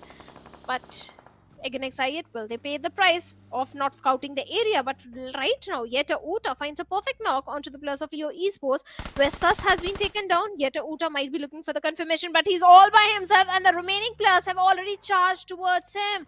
And Yeta Uta in a 1v2 situation, what can he do? Is he prepared for it as he's popping that first hit? And looks like the hip fire comes in action, and Liquid takes Yeta Uta out of the equation. Raw officials again off to a very, very bad start, I'd say. Not what they were expecting, and now let's see if they're able to somehow get back into the game. Leo Esports, they'll be happy. They'll be happy with the fact that they already have. Even i8 has lost 2 players early on the bridge, as we saw earlier. So a lot of early fights, not essentially drop fights, but a lot of early rotational fights happening around, and the teams which are around the bridge for now are profiting out of it. They're the ones who invested in their drop locations in such spots, and now they see the results for it. They've already got a frag, they're already sitting with a high confidence, and let's see if they're able to convert on the back of it or not. Raw officials again. They lost one player, but friends, for raw officials also, every single game is of prime importance. They have to make sure they get something out of every single game. Yes, for now they are in the safe area, but the consistency has to be there. And with the raw officials, this has been a history. On the very last day under pressure, they start thriving, they start performing, and just by margin of few points they qualify for the SF finals. And this time looks like the history is repeating again. On the other side, again it looks like they are not in a good spot at all, because this time TUF looks like they are shooting in their direction, and they have lost one more player. Again it left with only 2 players remaining, not two, only one single player remaining, where IQ has been eliminated by Demotivator of TUF. And again oh, hard luck, boys. I think this is the team that is sitting on the 11th spot. Yeah. And whenever we hear about Aegon XI8, we hope to see that aggressive gameplay. We hope to see that aggressiveness in their overall game, and not just playing like a bunch of rats. But now, since it's the only last player surviving, that is, I think, Falak, he's been forced to play that passive role. He cannot do much about it, because I think they try to come towards the shore hoping to get a boat and try to cross. Falak also spotted down, taken care of, and TUF Riddler puts an end to i8's misery. Aegon X i8, it's as if they did not even play the game. 0 points to their name. 0 points, but still, hey, they are qualifying for the finals. But Leo Esports, they are right in the crosshairs of raw officials as they're going for this quotation. And Haidami, he has been taken down. No, he's still surviving, but on a sliver of HP. How he's going to patch himself up? Yes, raw officials, they have given away the position, but 4MV again going for the bridge camp finds one confirmation point onto the players of 7th element. 4MV and Stalwart Esports, they both are going for the bridge block. And look in the mini map how busy the entire bridge area is, where 4MV definitely having a very good spot for themselves, and Stalwart Esports also having a very good control of the Novorupnoy bridge area. 7th element, I'm worried. On the one side, we have Illuminate crew. On the other side, we have the players of 4MV. At the same time, 4MV, they need to be a bit cautious about the position of Divine, because Divine can try and pincer down the players of 4MV from the backlines. So 4MV, watch your six. Otherwise, this is going to be very difficult. And yes, the circle is so very good for the players of 4MV. I just love it. Haha, now a lot of fights are going to happen. High voltage, quantum bridge, 52 Esports, NB Esports, you all are in for a treat. Stalwart is even waiting for these late rotations that are being made by the players of Team NB Esports. So let's see if NB is ready. No, they're not. Sekboy gets taken care of. Stalwart are also coming out very ferociously. Leo, they tried to come up on this rage, but Team Tough were like, yeah guys, we were waiting exactly for this to happen. Slipknot, he'll slip down to his demise. Sussex, he'll be suspicious, but I don't think so he'll be getting a revival anytime soon. So Team Tough, they get 2 more frags to their name, overall 4 frags, and they are making their opponent's life super, super tough. On the other side, I'd like to see the bridge fights this time around, because it's over. Team Tough, they've already got the frags S2, SO4, I think. That's some sort of an asset. And it definitely did drain Supreme over the other 2 players that tried to come over on this ridge. TUBFL, they are trying to mitigate all the threats coming from the southern western side, but Divine finds knock onto east, but instant trade comes in, and Divine, well, he has been eliminated. There is no chance that he could have been revived or be helped by his teammates. And for Remy, well, they have the numbers at the same time. They do have a very good compound here by the bridge for themselves. And the circle, well, it is one of the golden position, one of the golden compound to hold on to. On the other side, DRS, they are still fighting with the blue at the mercy of the blue. They have to go for the early rotations, and so does the players of IHC. Still in the blue, 1400 meters away from the circle, Fritz. It's not a joke. DRS and IHC, they have to prioritize those rotations. Yes, I do understand Killer Whitey has 3 first hit, but is it enough? Stage 3 circle will be panning out, and Zeol and Alex, well, you also need to find those vehicles.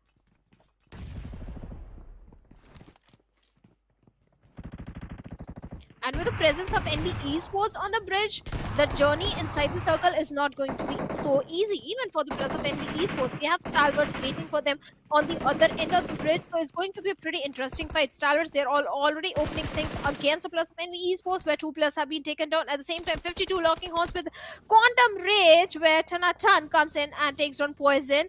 Even the numbers of NB Esports are dwindling down, and looks like NB Esports, they're left with very few players, or maybe they have been eliminated, not eliminated, but left with only few players. Highvoltage DC Jiggle also goes down. 52 Esports, they are also in a lot of peril right now. Compton Rage with those smokes, trying to go for those resources, trying to go for those vehicles, and maybe try and transition themselves inside the circle, because its journey is not going to be an easy one.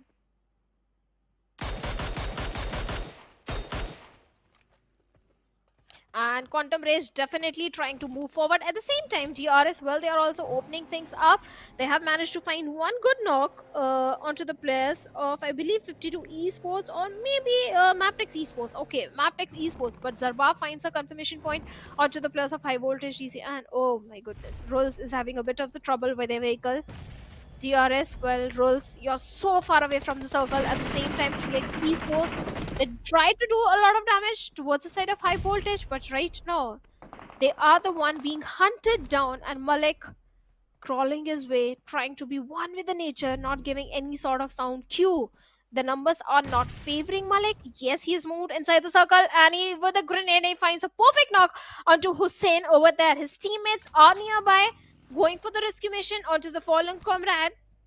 And 3x Esports, only one player inside the safety of the circle, the other one at the mercy of the blue. Things are not looking so very favorable for the players of 3x Esports right now. Highvoltage Cloud gets taken down, but Josefa over there, and Malik, you have to do something. You have to provide that necessary backline support, as Praveen is going for the rescue mission onto Cloud over there. At the same time, he's going for a close frontal battle. 3x Esports, can you guys clutch? And no, Praveen takes a last man also down from the side of 3x Esports. This game was so important for 3x, and the early elimination is going to maybe cause them the qualification for the finals. But hey, Highvoltage DC, they have got 4 defeat points, Fritz. Yep, that's correct. I mean, Highvoltage, they do have 4 points for themselves. But wait a minute, DRS, great shots onto the player of IHC, and this is one of those things, man. Both these teams, DRS and IHC, were hoping that they'll move into the zone very, very, very late. But now they're being punished. And IHC is the one who's in the crosshair. Gyante, he will still have a target onto Demo, and the information will be revealed by Zol that there is one more player from Team DRS in this particular location. Demo spotted, tagged, and Gyante takes care of him. And even IHC, they get eliminated out of this game. Good start for DRS, I'd say, because of the play zone, because of many different things. It could have gone the other way around, but DRS, they get themselves back, and it's looking like that they just might be able to get 4 to 5 more points in the game if they survive. 4 to 5 points. DRS, yes, they are definitely qualifying for the finals, but the late rotation, 1800 meters away from the circle, I do understand that you have to go for the safe gameplay. This in these kind of circles, the rotation towards the military base is not so easy. Too many teams opt for late rotation, but this time DRS, they're way too late. And Raw officials and Leo, well, a fish in a barrel situation for both these teams. They're pretty much handicapped, especially the players of Leo Esports, because Raw, well, they will make it towards the shoreline, faster than the players of Leo Esports, and Zordi has already made it. Kancha is also not far behind. So Leos, they are in a lot of trouble right now.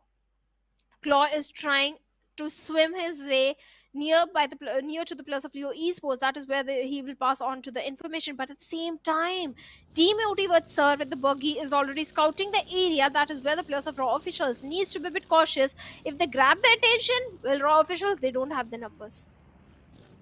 They don't have the numbers, but they do have the surprise element for them for now.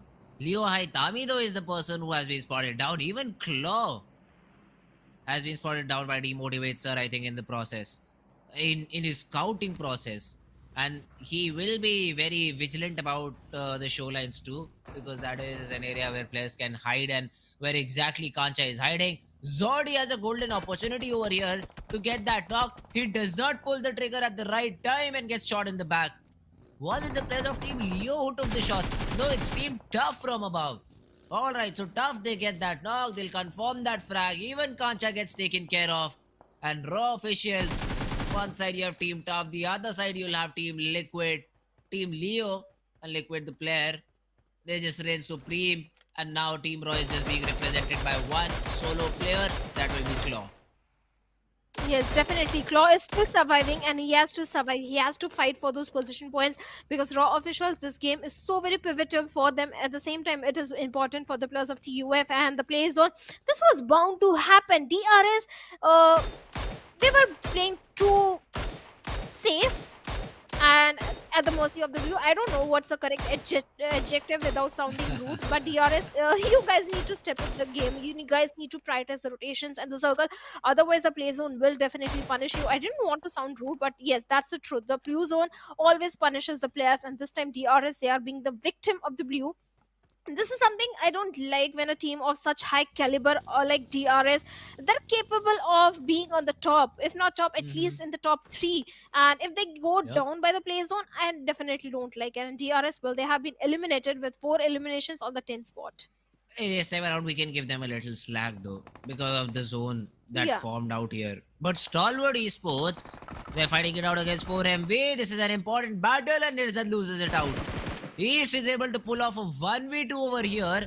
He might not be able to get refused back into the circle, but at least he's done his job.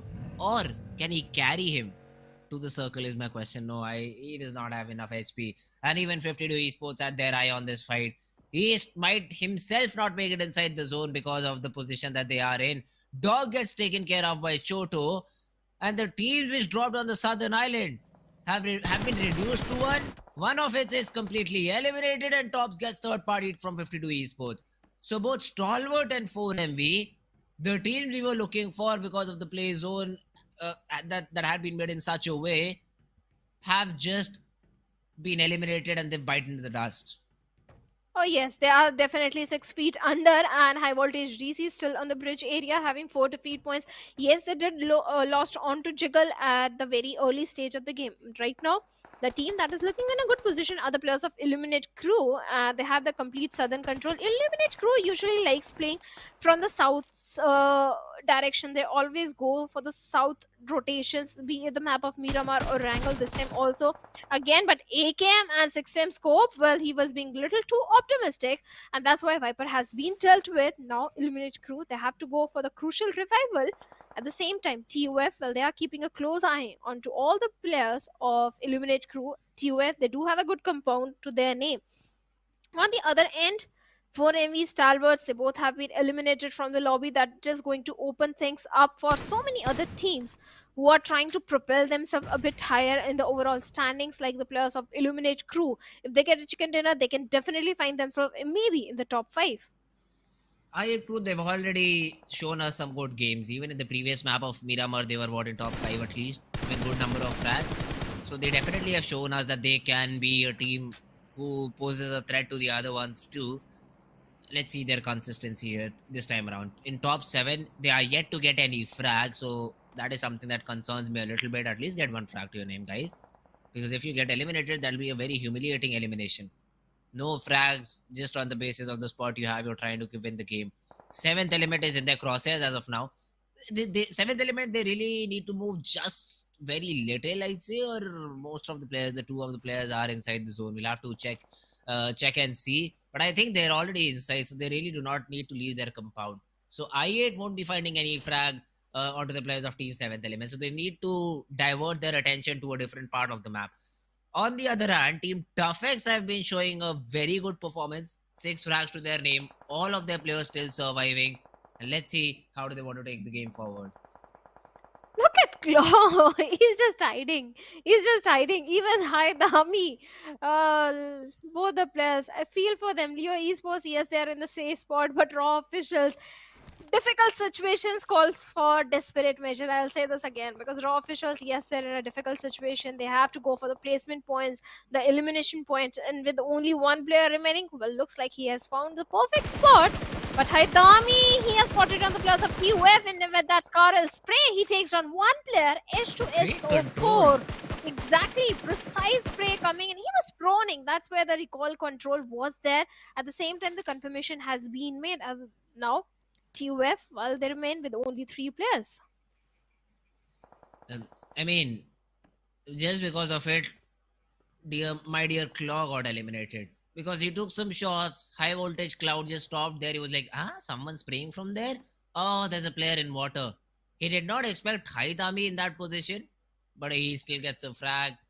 And for sure, Raw official would be like, "This guy, we'll beat them in the next game. We'll beat this guy in the next game. He spoiled this game. It could have been so better than what it did right now." So yeah, I mean, now even Haidami needs to get inside the zone. Shore is his only option. Seventh element, they'll have to move. I8, they'll have to move. Although the good thing for I8 is Wofis is already inside the zone. So he has the area scouted out completely. Plus the zone's all out in the open. And I8 with the rage advantage, they will definitely reign supreme if played correctly. Oh yeah, that there is a possibility. For now, they have got no elimination point at all.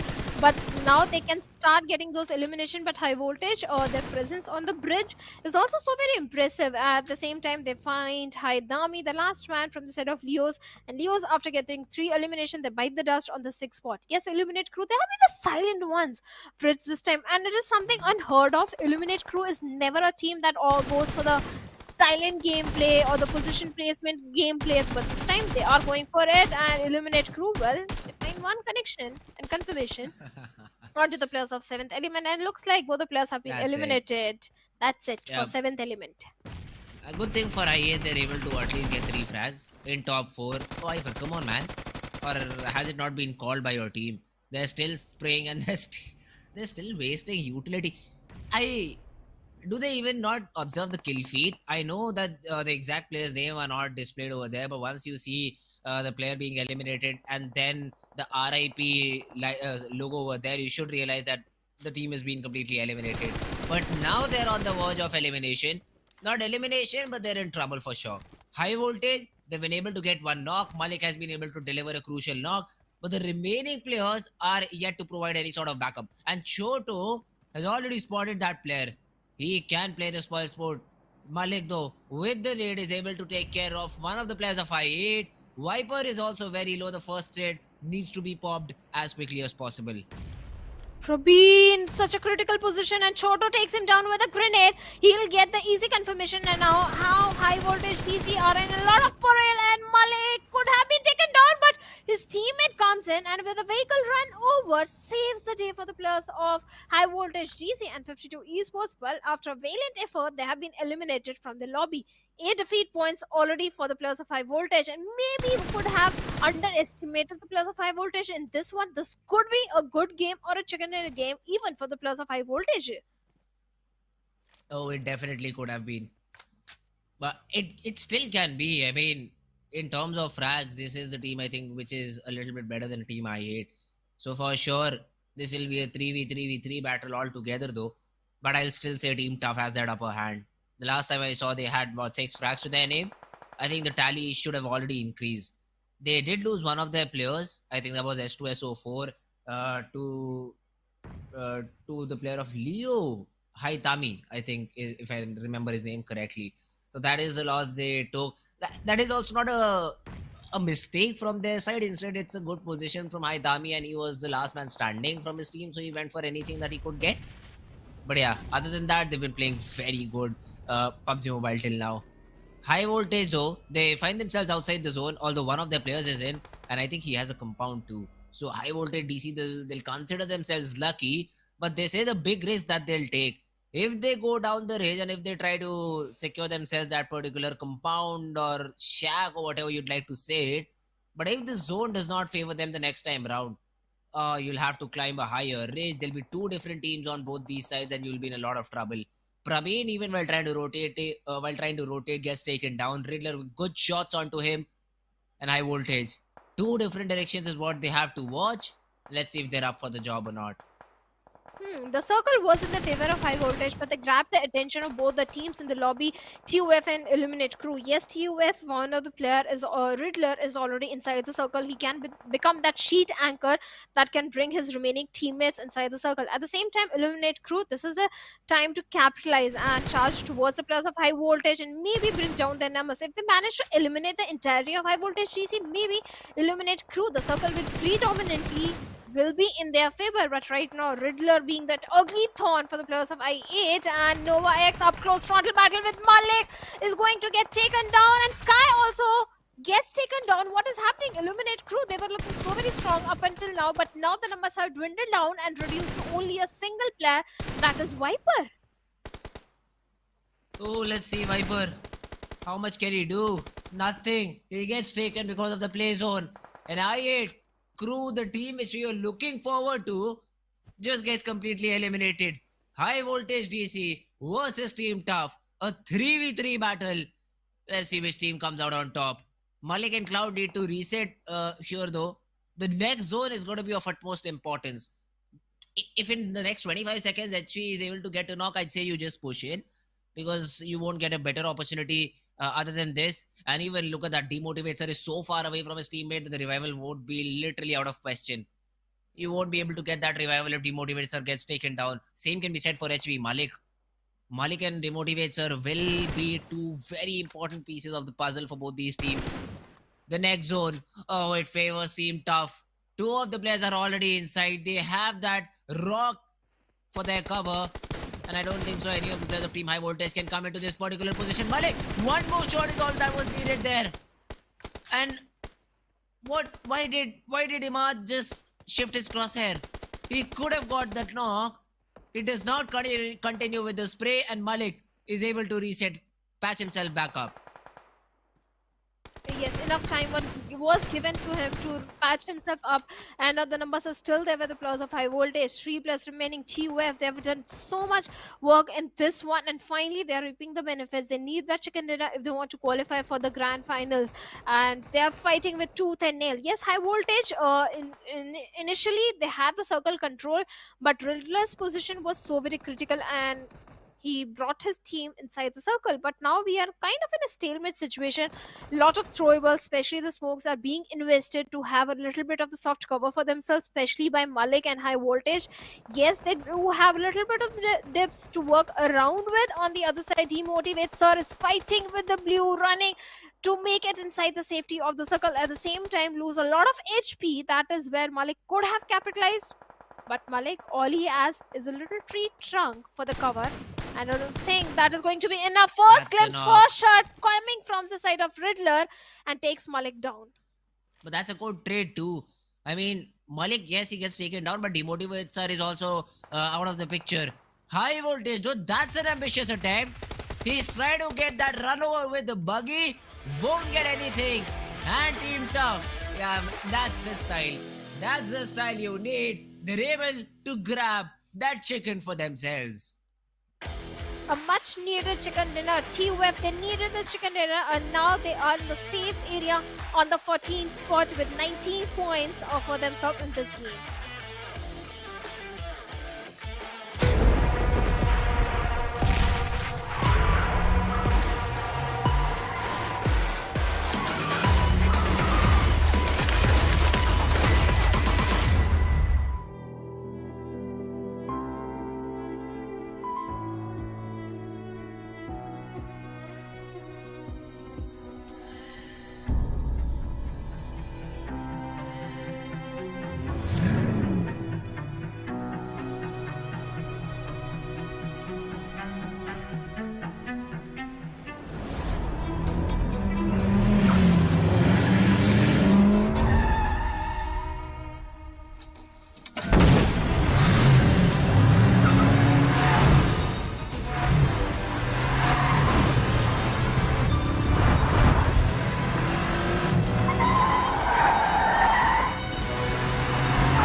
the race for the top 16 is becoming more interesting with every game. Uh-huh. This time TUF, they made a comeback story by getting a chicken dinner for themselves, and now they are in the safe area. Every team, Fritz, they're fighting with tooth and nail. Yep. Everyone wants to be in the finals. What do you have to say? At the same time, Illuminate Crew, second time they came on the third spot. Oh, I mean, I Crew, they've shown some consistent performance. This is what you need from a team which is on the verge of getting eliminated or not qualifying. So yeah, that's great performance, and I love it when the bottom teams start performing, because see, we know they won't come literally on top, but they'll just make the game a bit more interesting. They'll play the spoil sport for a majority of the teams which are looking to cement their spot in top 16, because except for the top 8 teams, the other teams are still fighting for their spot. They're still in contention. That we still need to get one more good game, two more good games, so that we ensure our spot in the top 16 position.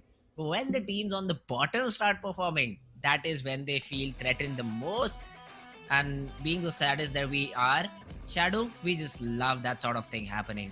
But talking about the MVP of the whole game, it is a player from Team Highvoltage. Even though they were not able to get the chicken, at least the MVP is from their side. Oh yes, definitely. Highvoltage DC, they managed to have the control of the bridge area for a very long time, and the circle was also predominantly in the favor of Highvoltage. That is where they were capitalizing. Yes, they did had a majority of the control of the real estate as well, along with the players of TUF and I8. The minute the circle shifted away, the final shift of the circle, and it went away from the side of Illuminate Crew. That is where the hasty rush, the hasty push was made from the side of I8, and that's where their numbers dwindled down, and Viper was the only man standing. But along with Malik, we have few players from the side of 4MB like East with 5 elimination, and TUF as well. Looks like the sulfuric acid finally worked for the players of TUF, and they got the chicken dinner. Oh, I mean, that's definitely a good start. That's definitely a good start to piece, or I'd say to cement your spot in the top 16. But yeah, talking about the match summary too, Malik, he was definitely there. He was the person who was trying to get his team over the board, although it was not enough, and it was Team TUF instead who came out on top. But a good show of performance, by the players of Team Highvoltage, and they still secure that second spot. 9 frags overall, 15 points to their name on the second position, but Team Tough with the chicken still stay on top. Another team to watch in this whole game is Stalwart Esports. Look at that, 7 frags, 8 overall points, third in the leaderboard.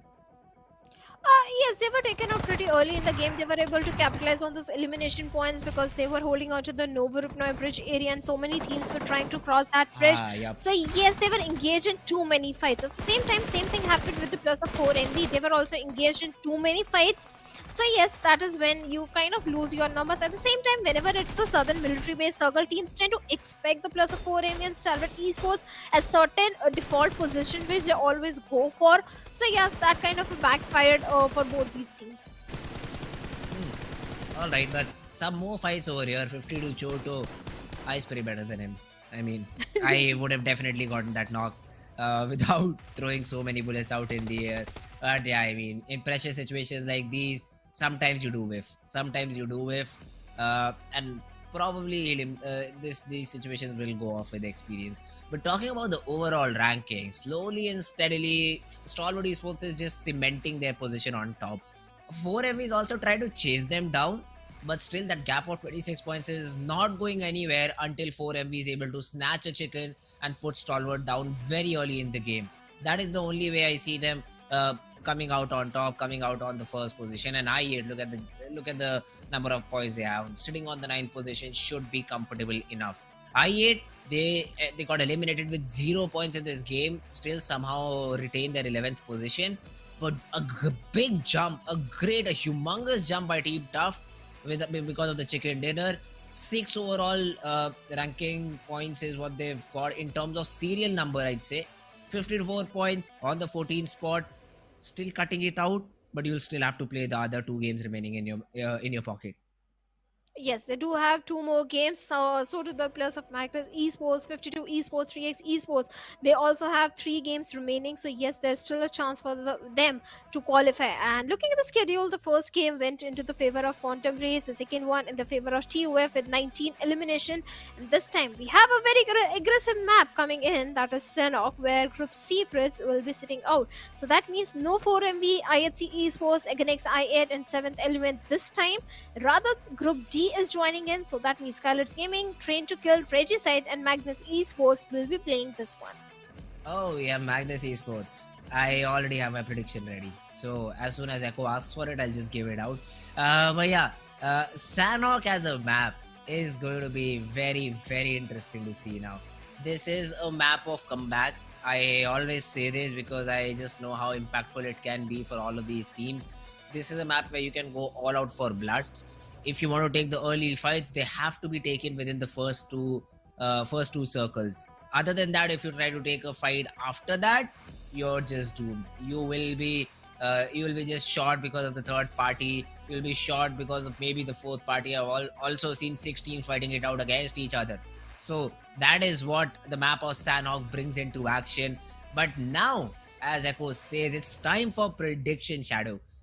The prediction you made, I think Leo Esports, they were not very bad. I mean, they were obviously better than what I predicted. MABETEX, who got eliminated way below 12th position, I think. So this time around, who do you think is coming out on top in the map of Sanhok?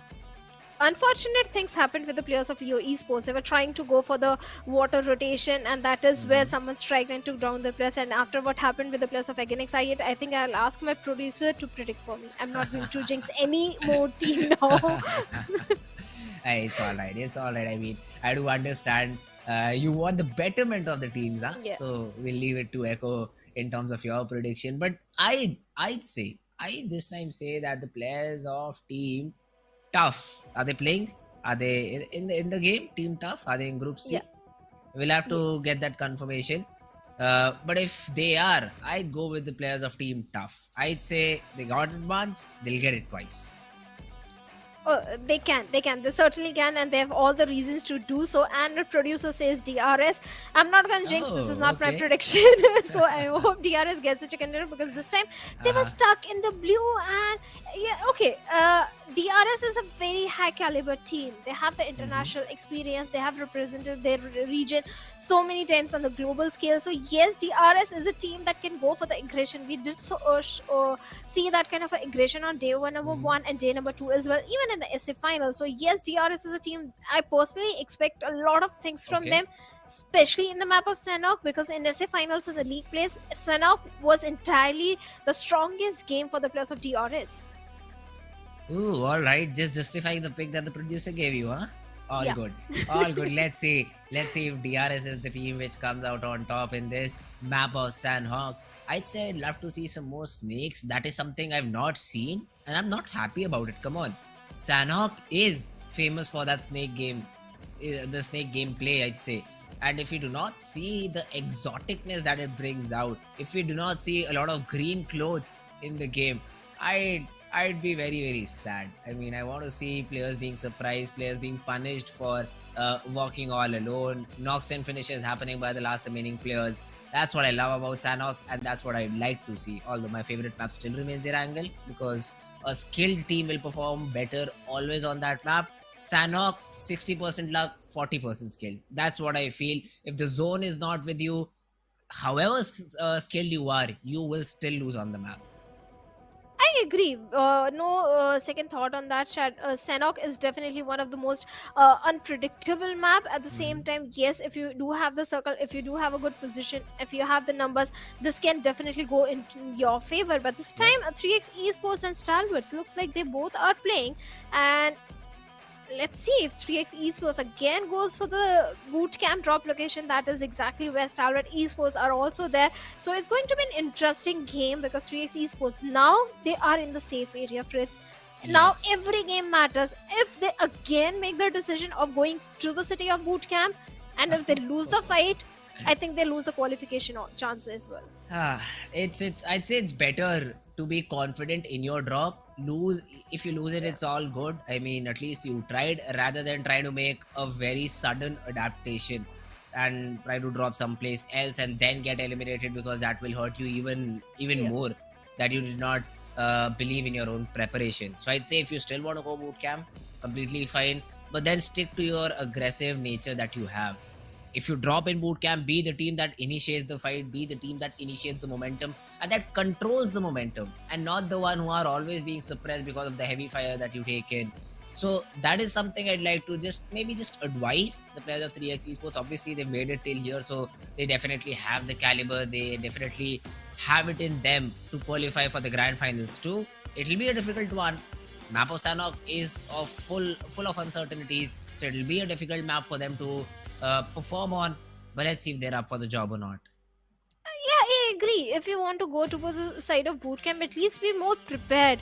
Drop in Hmm. towards a triple warehouse and then go for the first rotation, Okay. second rotation, rather than dropping directly towards the main building.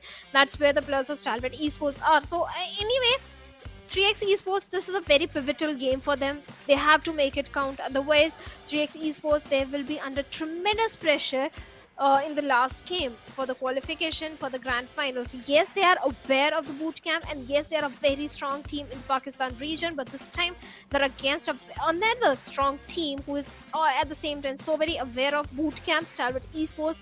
But this time, Paradise Resort, we don't have Illuminate crew, so I think it's going to be pretty much empty. Oh, I'd say if any of the teams have done their homework, they'd love to drop on that spot of the map, because Paradise in itself gives you great loot, and I think NB Esports is one of the teams that has realized the fact that Paradise might be empty. So let's jump right over it. They might have a little bit of a contention with the players of Team I8, but that should be fine. I mean, if it's NB Esports versus Team I8, everyone will just know that NB Esports is a little bit better in terms of 4v4 fights against Team I8. And it's not even a 4v4, because Sky is already dropped to a different location. He's nearby, but I don't think so he'll be quick enough to get in with the rotation. But on the other side, on one of the camps, we have Quantum Rage versus Team Raw officials happening. So this will be an interesting battle over here. And let's see which of the teams comes out on top. Nays already have started to be exchanged. The last time I saw this Quantum Rage, they played a very passive approach. Although it did help them eliminate the whole squad in front of them, but they did lose a player. So this time around, if they do want a clean result, let's hold together, let's play together, and stop the players of Team Raw official. That is where I'm questioning the decision of the IGL. This game is important even for the players of Raw officials. It's not like they are 100% making it into the final. So anyhow, they have to win this fight. Yes, the pressure is there. At the same time, Raw officials, I do believe in them. They do have the gunpowder. They do have the skills. Every single time, it has been a close fight against the side of Quantum Rage. But mostly, majority of the times, Quantum Rage, they reigned supreme. And right now, Yeta Uta is still keeping a close eye. The position which he's holding, yes, he can get a lot of information as his teammates are trying to loot in the compounds. At the same time, I wonder where the fourth player, oh, he's there, right there besides Claw. So yes, all the flank angles are being checked by the players of Raw officials, and Zodi with the grenade might be looking for a knock, but first they have to find exactly where the players are. Yes, a single grenade. Now he finds one more Molotov, but no waste. Raw officials, they need the loot, they need the resources. They're not looking so very strong in terms of the weaponry as well, light weaponry on both sides. This is what happens when you try to take those early 4v4s, and that too when you drop on one of the camps. The early loot is not there, but Quantum Ray, they do suffer that early casualty. Flanky down on his knees, although I think Yeta Uta himself has taken some shots, so he needs time to reset, he needs time to pop that first aid out. But Senior has also been spotted, and he's all alone because Tanatan is cooking a nade of his own. And if this nade connects, if this nade goes into the correct room, that could be huge. The fight finally starts. Senior is not able to get any knocks, but Tanatan on the other hand is providing with some great support. Gogu also has taken down Claw. Yeta Uta goes down to Tanatan's spray, and Quantum Rage suddenly have the upper hand in the battle. It's a 2v1, and let's see if the last remaining player of Quantum Rage is able to clutch the situation out or not. The cat and mouse game now begins. Tanatan gets nothing as the shotgun from Goku reigns supreme. Yes, they take that frag onto Flanky, but they'll get that revival onto Senior. and Quantum Rage will play as a squad of 3 in the following rounds. And this is what I was talking about. The rivalry should make you strong. It should not cost you the qualification. And Raw officials, they were also in the danger area. But I'm so happy that 3x Esports, this time they're not in the city of boot camp. They do realize the gravity of the situation. And now they are in a safe spot. 4MB is not in the picture. So 3x Esports headed towards the side of Painan. Good decision, and now they can start picking up fight with the players of Stalwart Esports if they want to, because now they have good weaponry in their hands. Raw officials, I don't know which position they are going to be in after that, and TUF on the other side, they they are still fighting with tooth and nail. Yes, they do have a good position inside the circle, but they need to be careful of the sudden rotation that might be coming from the side of MABETEX Esports, because MABETEX, well, they are also lurking nearby. Let's see. Uh, Team Tough, it's a very weird 2-1-1 split that they are in right now. But considering that already Riddler and Demotivator have the ridge on the northern part, they've already cleared out that there is no one inside these buildings, so it'll be safe for you to loot. So that's just, I think, the the proper plays have been made by the players of Team Tough, and the protocols are in place. They're making sure that they follow it and have the easy access to loot. Although Riddler does not have good loot, I'd say level 1 helmet, even Demotivator is rocking a level 1 helmet. At least he has the vest to support him if he tries to take those entries. In the region of Koeri, though, we do have an airdrop coming in, and that's a very important weapon. MK14 goes on auto, and it just goes brrr and is able to take down a lot of players. A level 3 kit will also help any team that decides to go and get that drop. Stalwart quite near to the drop. Even Leo Esports, I also have I8 in my eyesight. A Reggie side too. Is the drop being the hotspot for the battle here? That's what I think it is. Oh, it is. It is. Liquid has been picked up by the players of Reggie's side. Even the players of Reggie's side are under tremendous pressure, because they are sitting right at the bottom under 20th spot with only few points in their favor. So Reggie's side, it's a do or die situation for them. Either go all YOLO, go all gun blazing, or maybe what's gonna happen? You're anyway not qualifying for the finals. But hey, if you get a chicken dinner, if you get high frags, maybe you can qualify. But right now, SKYLIGHTZ Gaming, AJ is in a very tricky spot. Yes, he has managed to take down Sandesh over there, but with a DBS in his hands, can he do a 1v3? He takes down Jane as well, but now he falls down. And with that, SKYLIGHTZ Gaming, they also bit by Fritz on the 15th spot. They were sitting on the 19th spot with 21 Yes. points in the overall ranking. This game was so important for the players of SKYLIGHTZ Gaming. Yes, they do have few games remaining, but still, SKYLIGHTZ Gaming, they have to make every single game count. That was not just their elimination from the map, but from the tournament, is what I feel. You cannot come back after a defeat like that. First of all, it'll hit your mental quite a bit. Plus, anyways, you're not performing, so we cannot expect a miracle to happen in an instance. So yeah, I mean, SKYLIGHTZ, they find themselves with the back against the wall, and that should be it. I mean, SKYLIGHTZ should learn from the mistakes that they made, and that's the best they can hope for. Leo Esports, though, on the other hand, Sussex is trying to spot the players of Team Stalwart Esports, but it's the other way around, because Stalwart is getting those knocks. Hayatami has also been taken care of, and now it's all down to Sussex. He delivers some shots, but Action with a great peek is able to take care of Team Leo, and that's the second or maybe the third team being eliminated out of the game. And with the circle shifting heavily on the eastern side, MABETEX Esports, they are going to find themselves in a very good spot. Yes, Magnus Esports, on the other hand, they are fighting with the blue. They're close to 600 meters away from the circle. But again, a fish in battle situation for the plus of 15. Esports trying to make a swim with Chota on a sliver of HP, or maybe he's still bleeding out. Come back also on a sliver of HP. 52 Esports, they have to be so very cautious. And T2K, they are aware there is a team present, and sooner or later they are going to spot the players of 52 Esports. But Noki of Reggie's side falls to his own knock. Oh, I really hope some opponent team is not present nearby, otherwise maybe he is going to be a dead man soon. Oh, that's 52 Esports again against the shore. I never understood using water rotation in the map of Sanhok. 52 Esports trying to do something similar and are being punished. Yes, they'll be able to get the revival, but their rotations have been delayed by quite a bit, and T2K want to end this fight here and now. They know for 52 Esports to come on top of this ridge is not going to be easy at all. So T2K just wants to, I think, have the information maybe. Rig just wants to have some information about the player's position and then just falls back. Yeah, that's about it. They also need to respect the zone because the Sanhok zone could be very cruel.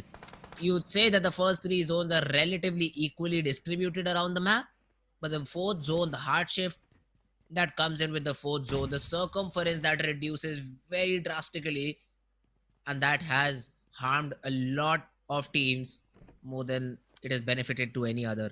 So you'll need to be very, very careful on how you play around the zones in the map of Sanhok. And let's see, Magnus, another team which did not respect the play zone and will now have to take some damage. A lot of rotations are coming from the complete northern eastern front. That is where Magnus Esports, NB Esports, T2K 52 Esports, they all are there. And T2K, well, they are placed perfectly to gatekeep all these three remaining teams who are fighting with the blue, especially the players of Magnus Esports and NB Esports. They do have an upper hand in terms of the territory or the position which they are having, especially Mondo Boy. He's keeping a close eye onto the players of Magnus, but the vehicle will rescue the players of Magnus Esports. On the other hand, talking about other teams, MABETEX Esports, was your pick Magnus Esports, Fritz? Because looks like this is a game to lose considering what the position they are having right now in the circle. Nah, it was Team Tough. I went with Team Tough, and I do not see them in the map, and I do not see them in the field, because of which I'm super happy, because you only cover fights, and them not being in fights will mean only one thing, that they'll survive. But DRS this time around, this is the cave area. I know this because I love to drop on docks, and this would have been my go-to rotation if I wanted to go towards the main island. And this hole is hole of death. Hussein just jumps down and now has just one area of exit, and he'll just play for position points. Even Zarbaf is trying to do the same, but he gets taken care of by Killer YT. And that should be the end. That should be the end for the side of Team 3x Esports. Only Hussein survives. He'll come out on the other side of this cave and probably be a dead man too, because I think DRS, they have that information that someone escaped, and the only escape route this leads to is the water. Yes, 3x Esports was left with one player right now in the close proximity to the players of DRS. And DRS, mind you, 3x Esports, it's one of their strongest map. DRS is so very well aware of geography of Sanhok. They rule this map. And Hussein, oh my god, I can feel his heartbeat. He's so very He's fighting for his... Yes, he has spotted the player, but he's trying to hide. He's trying to make a quick escape somehow, hoping that some miracle happens and he survives right now, but that's not gonna happen. The miracles don't happen. It's not a Harry Potter school that miracles will come in for you, Hussein. And 3x Esports, well, they have been eliminated. At the same time, Roshan is also under heavy fire from the side of SKYLIGHTZ. Oh, he is, and Roshan gets taken down. The Harry Potter was waiting for Dumbledore to show up. He said no. Dumbledore said, nah, not today, my guy. So yeah, that's the elimination of two more teams. Magnus also are being taken down one by one, and that too by the players of Team I8 Crew. So I8 Crew, this team has been consistently performing today. This is their third map, and I already see them dishing out a lot of damage and in good position too. So that is a big positive for the side of Team Magnus. I8 Crew. Magnus, on the other hand, outside the zone, 52 Esports just get eliminated because T2K was able to take down the last remaining player position. And T2K, with 4 defeats to their name, looking very strong, looking very confident. Oh yes, they are definitely. They have the entire northern eastern control under their control, and Magnus Esports, well, they are literally struggling with that vehicle, and that is where Sandesh is going to come in with a perfect spray, not so perfect spray, but TOF, well, they are the perfect one with spray as they are bringing down the numbers of Illuminate Crew. And Illuminate Crew, I don't think they can make it inside the safety of the circle. Jane finds a perfect knock onto Zibian over there, and Magnus, they're out in the open. Yes, there is a little bit of the cover for them, but is it enough to save them? I doubt it. At the same time, T2K have one more enemy in the name of Mondo of NB Esports, instantly shut down, flushed out, and Jane gets a confirmation, will get the confirmation point as well. NB Esports, this time they're also suffering because of the circle. Ooh, let's see though. I don't understand the reason for all these teams to still fight outside the blue. T2K, they're super close to the zone. I agree there's no cover inside the zone, but at least you'll stop losing players left and right. Because only if NBA Esports saw the players of Team T2K trying to rotate, one bullet could have taken Drake down. And now these fourth and the fifth play zones, these will be very very hard to deal with. Talking about hardships, Stalwart Esports now put under pressure. Jiggle, he just tried to deliver some jump shots through the window. Stalwart Esports is in a lot of trouble. Nirzad, he finds himself alone. Malik is trying to toss a molly into the room which Nirzad is right now, but he moves. Somehow he wants to reset. He wants to get that first hit in and he gets it. On the other hand, Team ToughX is also giving a hard time to the remaining two players, IC, and I think I see Tobbs overlapped onto IC's name, and one of the players is knocked out. The revival will come in with the smoke's help, but just look behind your back, guys. Look behind your back because Highvoltage DC, the remaining two players are coming in from the north part of the map. Both the players, Malik and Nirzad, are trying to buy some time so that the reinforcements can come in. Highvoltage DC, the remaining players were fighting with the blue and Stalwarts. Well, they're going for the rescue mission onto IC, and looks like Tobbs has been dealt by Cloud over there, and Malik and Nirzad, their own kerfuffle with those grenades. No connection whatsoever, but the knock onto Tobbs is going to be so very critical for the players of Stalwart Esports.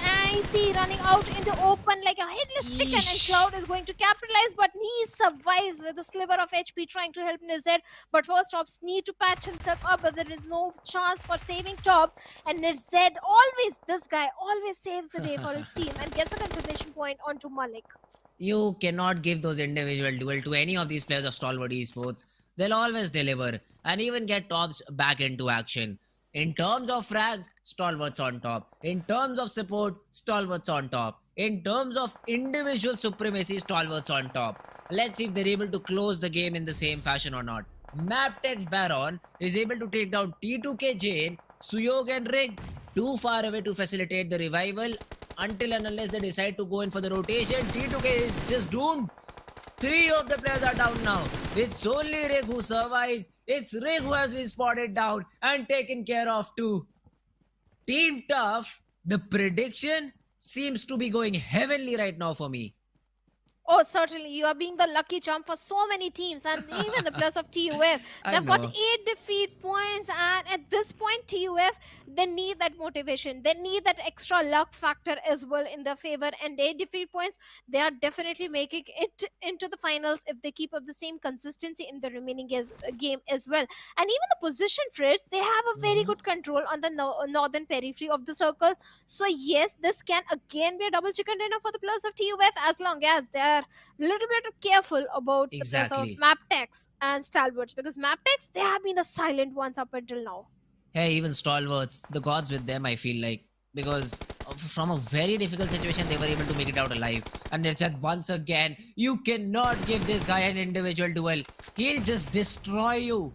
And that is exactly what he did. On the corner of the smoke, he was running. He stops, he peeks out, gives a double headshot onto Delta.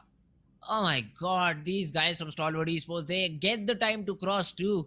IC is the only one remaining behind, and DRS, I think as soon as they saw Tops and Nirzad trying to rotate, they won't have idea that IC is still present here.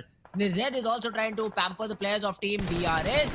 Vaz also helps in the process and is able to get that frag. Nirzad this time though will be pinned from 2 different angles. IC spotted trying to rotate and Delta pinning him down. IC, I think that's game over for him. Exactly as what happened in Miramar. I think that time around it was Action who fell down in that spot, and this time IC might just go down too. He has been able to pop the first aid though, and Nirzad gets a knock onto Delta. Senior with a third party onto DC rules, and suddenly Stalwart again look very, very surprisingly active. Gyante all alone with the DBS is able to take down 1. The DBS needs to chime in for 2 more though. IC and Tops. The spray around the corner. Tops is not able to find the connection. But Gyante, with the boop weapon, needs to find this frag before IC arrives. He does. He was pinned down to a tree. But now, pins a nail in the coffin of Team DRS. And there goes my producer's prediction as well on the sixth spot. But MABETEX this time something unheard of, being the silent ones, only 2 defeat points, but they have made it inside inside top 5, and they do have a good position. The circle shift is going to be so very critical, and it goes for the concentric shift. EOF, they also have a very good spot. Stalwarts, they also have a good spot on the southern western front. Even the plus of MABETEX, but Regicide, I'm so very happy to see the plus of Regicide still alive, because Regicide, they are sitting on the 20th spot. They need those points. They need those chicken dinners in their favor. Yes, the numbers are not in their favor, but anything can happen. The miracles sometimes do happen, and Noki finds a confirmation point as well onto Chanatan, who was fighting with the blue, and now Quantum Ridge, well, they have been eliminated. 4 teams remaining. TUF having a very good run in this one. At least they're having a very aggressive streak of those elimination points. A podcast moment, right, Shadow? Yeah. In the game? Yes. I mean, all these teams super far away from each other. No more fights to happen until the zone closes and until the zone forces all these teams to fight it out. Stalwart, they have an uphill climb against the players of Team Tough. DRS previously found themselves in a spot like this, in a 4v3 against Stalwart Esports, and we exactly saw what happened. They did not even falter a player. And now the same situation is again with the players of Team Tough. Let's see Stalwart Esports if they're able to do exactly what they did against their previous opponents. Regicide, though, this team played a crucial role in the fall of DRS because there was a third party happening, and hopefully they do the same this time around. I mean, Tobbs has been tagged up quite a bit. Even Nirzed has been spotted down, and a lot of HP has been taken off of him. Tobbs, he falls. The acid is raining fire over here. Let's see if Team Tough closes the door onto the face of Stalwart Esports. Ah, that's a good phrase. TUF, they're raining acid onto the opponent teams and killing them through the sulfuric acid. Yeah, definitely that is working for them. But right now, Stalwart Esports, perfect grenade right on the face of Imad over there, takes him down. And now TUF, they have to do something. Demotivates with it. Info16 is trying to pin down IC, stopping him from getting the confirmation point onto Imad. TUF, they need the numbers if they want to go for the chicken dinner, but they also get a confirmation onto top. So Stalwart Esports left with only 2 players, and the position has been compromised. Demotivates, his position is so critical as the blue is catching up. Stalwart Esports, they come out in the open, and Zed makes a mistake of his life. Yes, the desperate situation was there to move inside the circle, but finally the blue comes in, and TUF also chimes in, and Stalwarts, well, they have been eliminated after a very aggressive game of 12 eliminations. But Tough, they lost a player, and even Riddler is down on the ground. So MABETEX, eventually they are the ones who are on top. H2SO4 does not expect a player so close, and it's all down to demotivate. Nades are also being thrown in. Vaz, though, he distracts the players of Team MABETEX a little bit. The knock onto Vaz will give a little bit of a breathing room, but it does not, because MABETEX, they eliminate Team Regicide. Volley, the person up front, gets taken care of. The other 2 players are a little bit far away. The nades, though, is what will hurt the players of Team Tough in the situation. Kaise, another one being thrown, and this should be the end. This should be the end for Team Tough, and it is. A winner chicken dinner snatched by the players of Team MABETEX. And what a victory for them. Team TUF, yes, back-to-back 2 chicken dinners for this team. Much needed chicken dinners, and the Pakistan domination, the aggression which we always talk about is finally there. But MABETEX Esports are the one getting the chicken dinner with 7 eliminations, and now they're sitting on the 2nd spot with 17 points.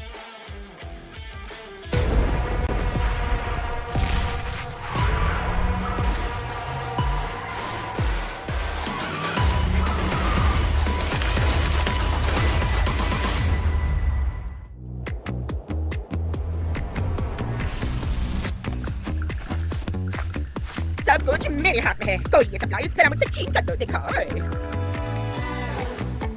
इतना ये क्या है what is this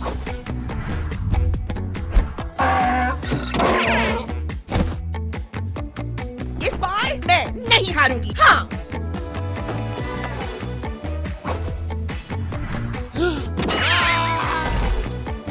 ये कुछ भी नहीं है मेरे आगे चलो इन दो की धुलाई करें इतना देख के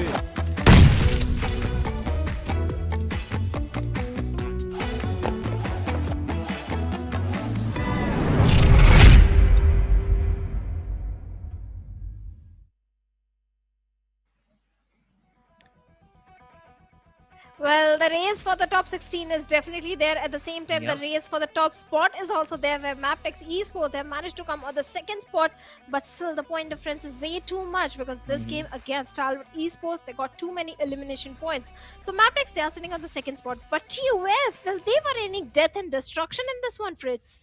I'll change my predictions to the team coming second, and my counter will go way higher than one. That's what I feel. I mean, yesterday I predicted Stalwarts, they come second first. They were able to get the 2 chickens, but that was after when I predicted. Today I've got 2 predictions where both the teams have ended up coming second. Come on, guys, help me here. Help me a little bit. I want to beat Shadow in this race. But if you do like this, I won't be able to. It's just one correct prediction for me. So I do hope the next prediction, whenever it happens, comes out correct. But man, what a game. What a game played by the players of Team MABETEX. They came in at the very last moment. I'll have to see how many number of frags that they had. Has to be less than Team Tough, because I think I saw Team Tough a little bit more in action rather than MABETEX. So overall, I'd say Tough showed a very wholesome performance of aggression and points, whereas MABETEX came in and swooped in the chicken dinner. Well, yes, MABETEX, they did capitalize on those 10 placement points for themselves. They were silent ones. They were aiming for the chicken dinner. But the MVP this time is going to be IC from the side of Stalwart Esports, with 5 elimination and a good, decent high damage number as well. 2 assists, 3 knocks, 486 healings. The healings down number is pretty high, because this time Stalwart Esports, they were in the blue. They were engaging in so many fights. That is why the high healing number is there. Oh, although I still do not understand why do we have the healing done number over here. It's like IC brought himself back in the game 5 different times. That could be one of the reasons. But in terms of elimination, he's still on top with 5 eliminations, followed by Nirzed, and then even Tops is here. It's always IC. It's always Action today who's missing a little bit. Otherwise, it could have been the player cards of Team Stalwart Esports. We do have Harris sir in the mix, also Leo Ipui from MABETEX Esports. But then, as I said, MABETEX, I think that is a team which got 5, 6 or maybe 7, 8 frags to their name and were able to get the chicken for themselves. Well, definitely, they were able to get the chicken in a Valley. Valley has always been an important asset from the side of MABETEX Esports. This time, surprisingly, MABETEX Esports, they were playing with the circle. At the same time, the circle was predominantly in the favor of MABETEX Esports. They had a very good position. On the other side, Stalwart Esports, they were looking for a very dominant control from the northern front. That's why in the match summary, there are so many stats of Stalwart Esports: highest assist, highest elimination. But MABETEX, well, they're sitting at the top with 17 points. Stalwart's on the second with 16 points because of the elimination numbers they accumulated. Oh my god, that's a big number. That's a big number to have, and Stalwart Esports 16 points, even though they finished 4th in the overall rank in the match ranking. That's a good number to achieve. This will help them retain their first spot. And 4MB sat out this game, so they'll have that advantage. They'll have that 1 game advantage, and they'll have the target to beat against Team Stalwart Esports. But I don't think so that will really matter, because the lead, it is just getting huge and humongous, I'd say. The early battle between Corner Bridge and Raw Official just went one way, where Raw Official were completely annihilated. The annihilation also came in for the players of SKYLIGHTZ Gaming, 3x. This team, as we say in Hindi, bhaga bhaga ke mara. They were being said, you run and we'll kill you, because when you're sitting ducks, it's no fun fragging you out. You need to swim, you need to run, you need to try and get away before we eliminate you. So that was a very interesting way to eliminate the whole squad in front of them. But if we talk about the overall ranking, 4MB, they dropped a little bit, considering they did not play a game. It's all good, it's all okay. Stalwart Esports though, 163 points. They still have a game to play. So realistically, the 200 mark, hey, I know 37 points from one game is not possible. 27 frags is a lot to ask. But if someone can do it, it's Stalwart Esports. Yeah, elimination plus 10 placement points, maybe they can. But the chances are slim. Considering Stalwart also, the chances are slim. But this time, the 3 teams sitting on the 17, 18, and 19 and 20th spot, they were taken out pretty early in the game, barring Reggie side. So yes, 3x Esports, 2 games remaining for them. SKYLIGHTZ, 2 games remaining, but for Raw officials, only 1 game remains. And the pressure is definitely mounting on the shoulders of Raw officials. Every time Raw officials, they leave things for the 11th hour, and this time maybe they won't qualify for the finals. Fingers crossed. I really hope Raw officials do manage to pull off a very good, fantastic performance and propel themselves in the top 16. On the other side, 52 Esports, this time in Sanhok, they were decent. They did manage to get good points for themselves, but still, they are on the danger zone. They are on the 16th spot. Only 2 points lead they're having from a team on the 17th spot. So yes, things are going to be so very critical in the last game for few teams and second last for few teams. The next one is going to be Miramar, where Group B will be sitting out for it. So that means the players of, I believe, NB Esports, Illuminate Crew, Raw Esports, and Quantum Race, they are sitting out in this one. Oh, then it's okay. Then I'm ready with my prediction if that's the case. But today has been a very, I'd say, dull game in terms of the number of frags that the chicken dinner teams are getting. Look at that. 7 frags in Miramar, 9 frags in Erangel, 7 frags in Sanhok. Very, I'd say, little number of frags is what they're getting. I want the next 2 games to be good for the teams who usually frag a little bit more. This is a decent game. You need to get at least 10 if you're winning the chicken. That's what I believe. You need to get at least 10 frags to your name so that you make an impact overall. But yeah, I mean, chicken dinner at the end is a chicken dinner. You get those 10 points awarded to you. You get any frag points to your name too. So that's something that the teams have to figure out. But I'd say for a decent game, you need 10 points, especially for the teams below 16 position.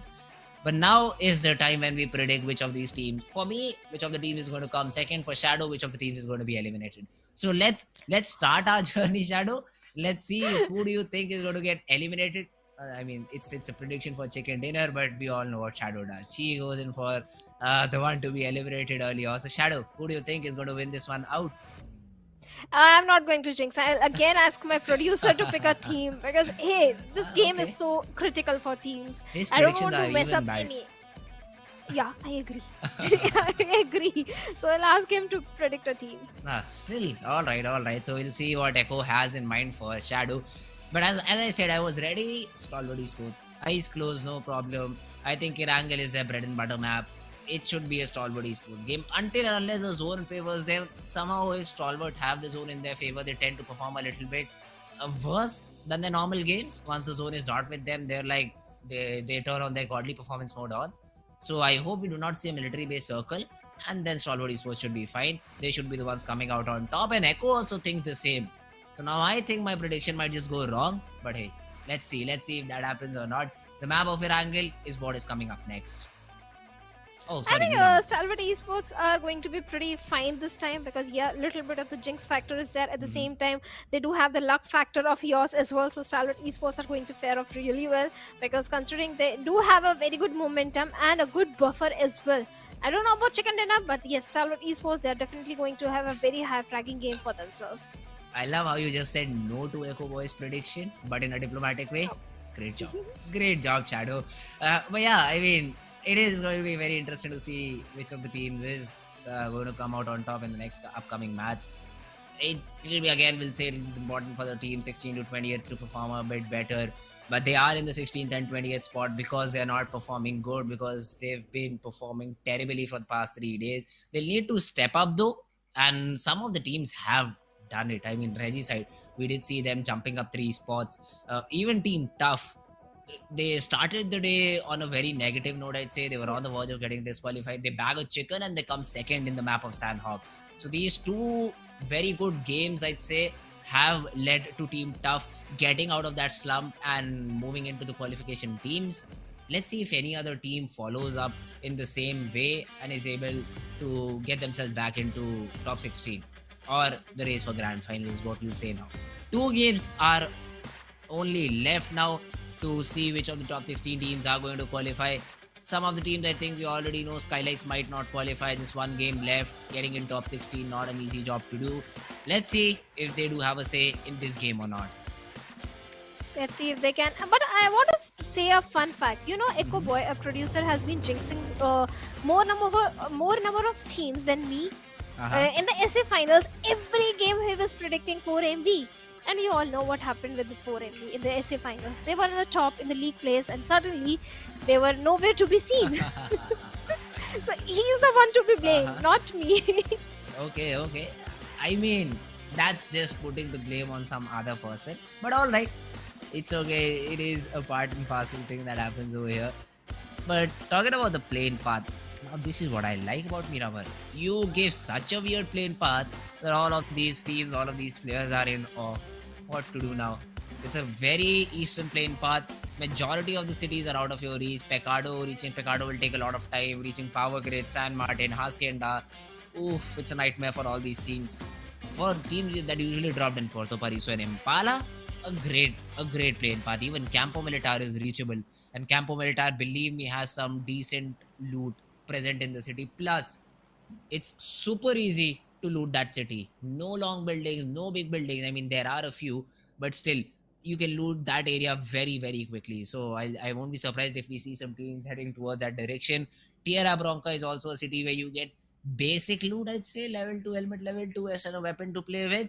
But Campo Militar, a very great city. Torre Ahmoda, the neighboring city, should also have a good, decent loot. But the play zone, it is a central one this time, till a little bit focused towards the western side. But yeah, it is centering around Picado, so it should not be difficult for most of the teams to rotate inside the first zone. Well, enemy esports are going to be happy that they are sitting this one out because their drop location is El Pozo and the flight path was definitely not favoring them, but looks like even some other team towards the side of Los Leones are suffering heavy casualty with the plus of 52 esports. Well, they lost on to Choto. Choto has been a tremendous addition into the squad of 52 esports. The way he was able to perform on the second day, he was really bringing on those openings and the initial frags for his team. But this time, he has been taken out pretty early in the game because so many squads dropped in the city of Los Leones. Talking about 3x esports, well, they are in the danger zone and they managed to get one defeat point for themselves. Looks like they drew the first blood, but now they have to keep up the consistency. They have to survive till the top 5, if not top 5, at least have to get good elimination points for themselves because not too many games remain for 3x esports. And talking about this particular player, Cairo, he has been such an important addition in the lineup. I remember in PMPL fall 2022 where 3x esports was playing, Cairo was able to pull off such great clutches. He was able to perform so good. I was impressed. Fixes was with me casting that Mhm. event, and we both were so very impressed by the performance of Cairo from the side of 3x Esports. But this time, 3x Esports, they're completely missing. It seems like this is not the same 3x Esports. Is it the pressure of the presence of teams of other region or the pressure of qualification for the finals? Yes, I do understand that you feel more confident in your own region, but at the same time you have to thrive under the pressure. If you start crumbling, look at the bigger picture. You have to compete for the global stage. You have to represent your country on the global stage, so you have to thrive under pressure. Talking about thriving under pressure, that is something that Stalwart Esports has done phenomenally in the past few games. I'll always remember that previous game of Sanhok, where they were being pinched by two different teams, but still they were able to isolate those fights and win both of them, and that led them to get a good number of frags. So that is something that we'll have to see in this game of Miramar, since both of our predictions is Stalwart Esports. They've gone towards the city of San Martin. This is an interesting page over here. Live location of the team that have dropped in. So on the basis of this, I do see Leo Esports and 4MB in Chumacera. So that is a battle I'd like to see. Loss. Okay, Chumacera is also being capitalized by 52 Esports. Ooh, a Mexican standoff. Let's jump right into action then. I hope these teams fight it out very soon, so that probably it will be 52 esports who will be biting the dust, because that is the team which has the lowest points, I think, between the three. So it'll be interesting to see which team comes in and tries to get into that battle. Well, 52 esports already lost one player, so yes, the numbers are not in their favor, the odds are not in their favor. So let's hope they manage to go towards the drop location and not engage in a fight with the players of 4MV, because engaging in a fight at such an early stage in the game is not going to benefit the players of 52 at all. Especially they want to keep up the consistency. On the other side, talking about a team towards the northern front, are the players of DRS in the city in Hacienda. the house of the boss. At the same time, we have the players of Seventh Element trying to come from the northern front. Then we have Stalwart Esports also in the close proximity in the Saint Martin. But yes, DRS are aware about the players of Stalwart, because Stalwart always goes for Saint Martin drop. But are they aware about the position of Seventh Element? That is what I'm thinking. If they're not aware, if they're not careful, maybe the players of Seventh Element can capitalize, because hey, Seventh Element, they are showing aggression. Yes, day one they were struggling. Day number two, they were decent, but day number three they started picking themselves up, and day number four they're looking more strong. So yes, they won't be shying away from the fight. So DRS, they need to be careful. At the same time, Agonix I8 looks like they were trying to pepper few bullets in the direction of Magnus. Magnus. Let's see. Let's see if Magnus is hurt by that or not. Oh, after such a long time, I do see all the 4 players of Team Agonix I8 alive. Because other than this, we've seen them playing with 2 or 3 players after the first few minutes of the game. But this time around, all of the players surviving, all of the players staying alive. A good sign for the for all the I8 fans out there. 4MV still around the region of Chumasera did not leave the city. Why do? I mean, the zone is still supporting you. It is still also centering around the region of Pecado, where we do see Leo Esports and even Team HVDC maybe fight it out. Haidami, Liquid, Malik, Jiggle, these are the 4 players from 2 different teams who will have a say in this battle. But the good thing for Highvoltage is, even if they get knocked out, there is realistically no way for Team Leo to somehow get up top this mountain without a vehicle. And Highvoltage won't allow that to happen. So let's see, Liquid tries to come in, tries to jump in with a buggy, stops and stops to his death. He shouldn't have, he should just have jumped out with the buggy. And Jiggle, he will punish Liquid because of that mistake. Oh, he certainly will be punished. But right now, Highvoltage DC, yes, they do have one elimination point in their favor. They were going for the rotation. At the same time, look at the congestion, how busy the entire central area of the very first circle is. Everyone is trying to go for the central control. Even the players of Leo Esports last time in the map of Sanhok, in the Erangel, I'm sorry, Leo Esports didn't have a very good outing, but this time they are looking to turn things around. And even T2K looks like Jane is showing on the doorsteps of Leo Esports. For Jane, it's a 1v2 situation. Is he prepared? He is not having his full HP as well. Oh, it'll be a difficult thing for Jane, but Leo, since they're a man down, and I think for now the backup is not there too, so Slipknot is all alone. He tries to get into this battle. Jane, the hip fire is great, and then we all know how powerful that headshot from AK is. He is able to get that frag out, and T2K, they'll be happy. They'll be happy to isolate these duels. Sandesh, he was trying to throw a nade from that corner, but gets mollied off, although he'll still change and try to battle it out against Sussex. Sussex is trying to fall back, but Leo, is it a bit too late to disengage from the battle?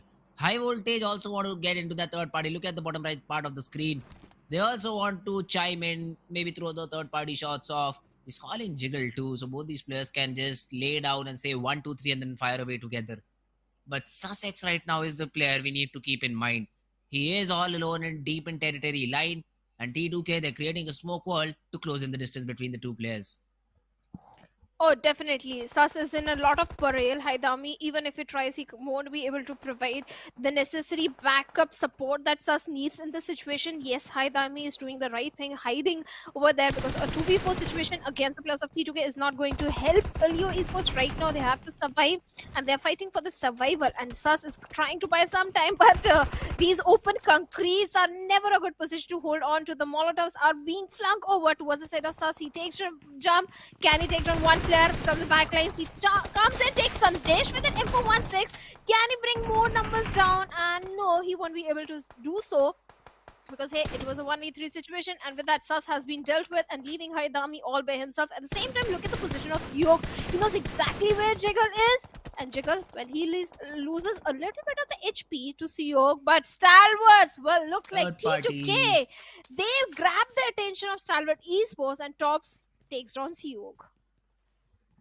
That's a good knock to find.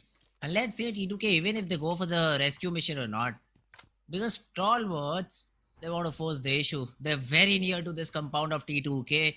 At least action is, and we all know how deadly action can be. Rig, he's trying to use a pickup truck and then go for the revival, but spotted down. The truck is super heavy and super slow.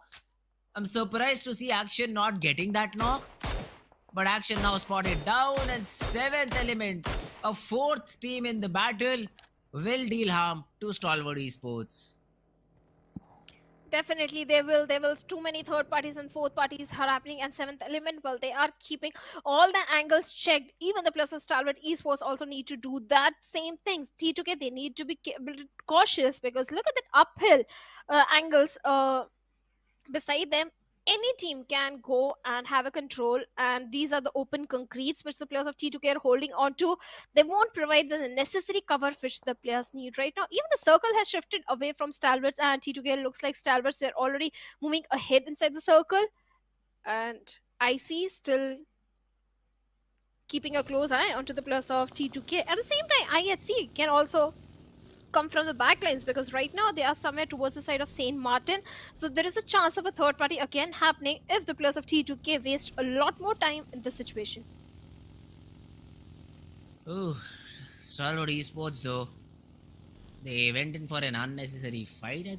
Not unnecessary, Action went in for a little bit of an info, but they did not know that 7th element would also be playing a part in this particular battle. They completely were surprised, caught off guard. They go down to. And now Stalwart, which is 3 players. Let's see if they do still prove our prediction correct or not. That's what I'm more worried.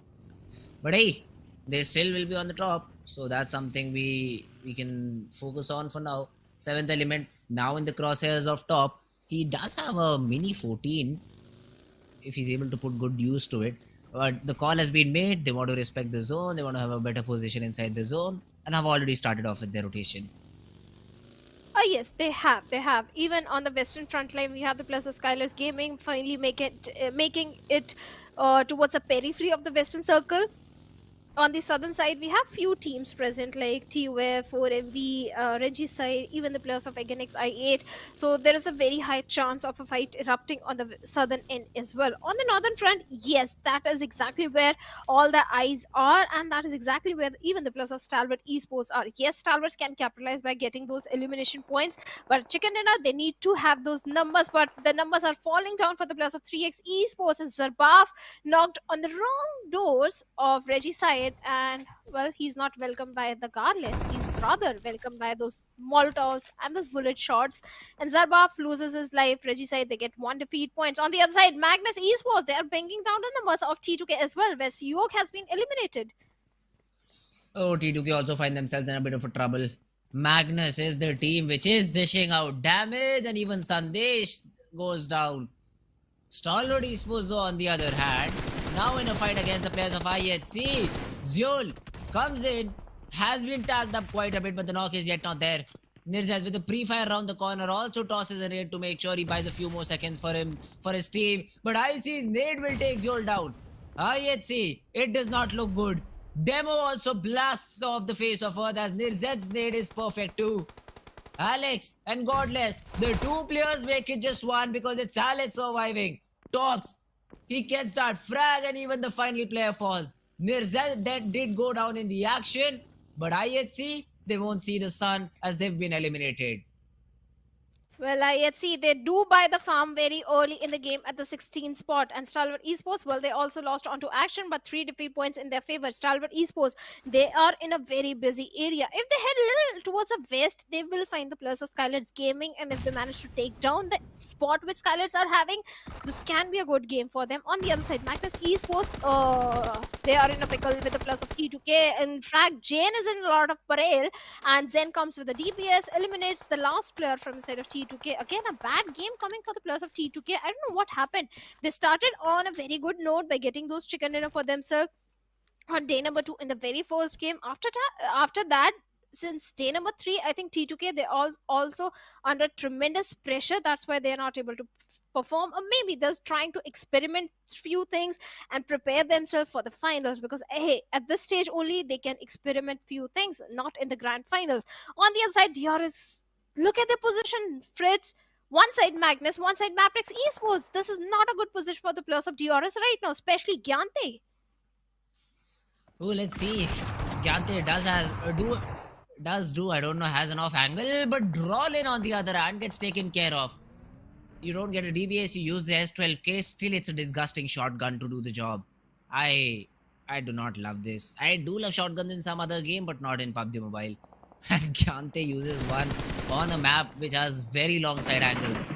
That's just unfortunate for that player. You can never expect a shotgun in such an area. On the other hand, look at the bottom right hand side screen. Prabeen, great spray control, gets a good knock too. So even high voltage dishing out some damage, getting the knocks, try to convert it into frags. 7th element on their crosshairs. T24, Tata bye bye.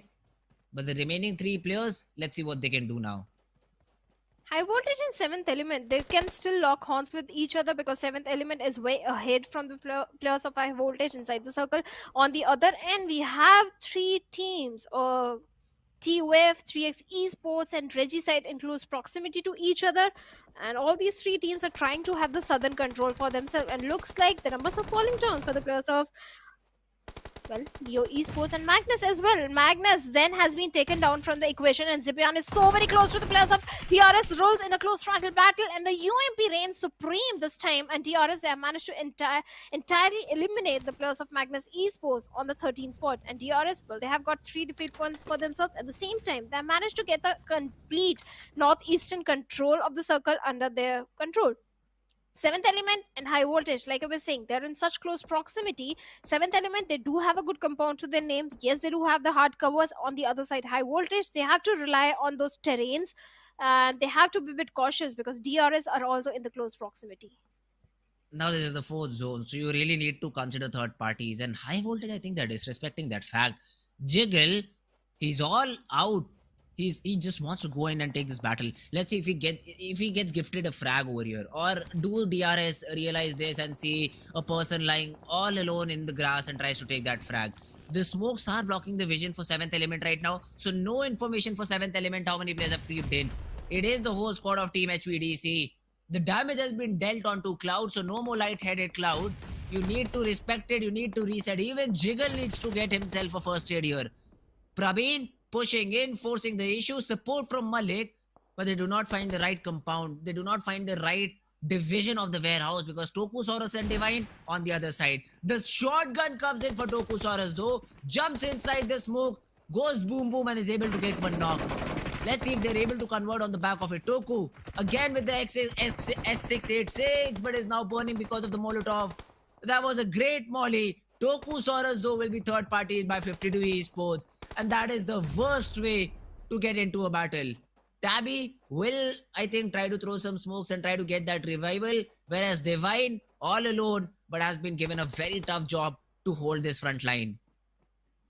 He has to hold, he has to buy some time as Tokusaurus is being revived at this point. And Highvoltage DC, they have all the 4 players alive. Yes, 52 and Stalwarts are in the close proximity. At the same time, they have 26 seconds on the clock. That is when the blue will start closing in, and both these teams will be in a lot of pressure.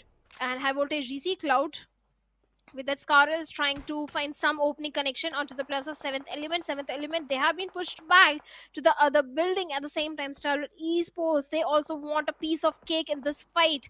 But Highvoltage, they won't be providing any of it to the plus of Stalwart for now. 4MV Dog on the other side finds a perfect knock onto the players of MABETEX Esports. And MABETEX, well, they were trying to have this central control for themselves, Fritz. And looks like the center control is being denied by the plus of 4MV. But for now, a kind of stalemate situation between 7th element and Highvoltage. But look at the time, not too much time left. I'm sorry, it's 2 minutes and 8 seconds still remaining when the blue will start closing in. And Highvoltage, Malik makes an aggressive push towards 7th element, takes on 2 players. Instantly get the confirmation onto Tokusaurus as well.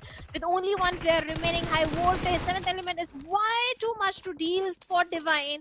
And with that, 7th element, they have been wiped out from the lobby, and 11 teams still remaining with 5 defeat points for the players of Highvoltage. Highvoltage, easy wipe for them. They knew that they've completely pinned down the players of 7th element to 1 compound. It all fell down to the individual duels, and all of them were won. A 1v4 for the last remaining player of 7th element does not go in his favor. But now 3x being tested. Chimero, let's see if he's up for the job or not. Avenger and Vaz, the 2 players who are trying to invade this compound because Noki is already down. Noki is knocked out. So Vaz and Avenger, they first of all should focus on the revival rather than going for the push. And Nokia has found himself a cheeky corner to survive in. But Chimero is already going in for the flank. And Vaz, let's see, is cooking a nade. Will he be able to get that knock? No. But he spots the player down. The shots, they do connect for Vaz, and Hussein is down on the ground. Avenger spots Huzafa too. The nade is there to flush him off that angle. And now both these teams try to reset. Noki still waiting for the revival. The door needs to be opened on Noki, but no, Chimero will get that frag first. Reggie's side, they're looking for this battle, but even Team Tough wants to have a piece of it. They are also here for the third party. Hussein is down, will be confirmed by Vaz. A 2v2 inside the house and two different players outside standing and knocking on the doors of both these teams.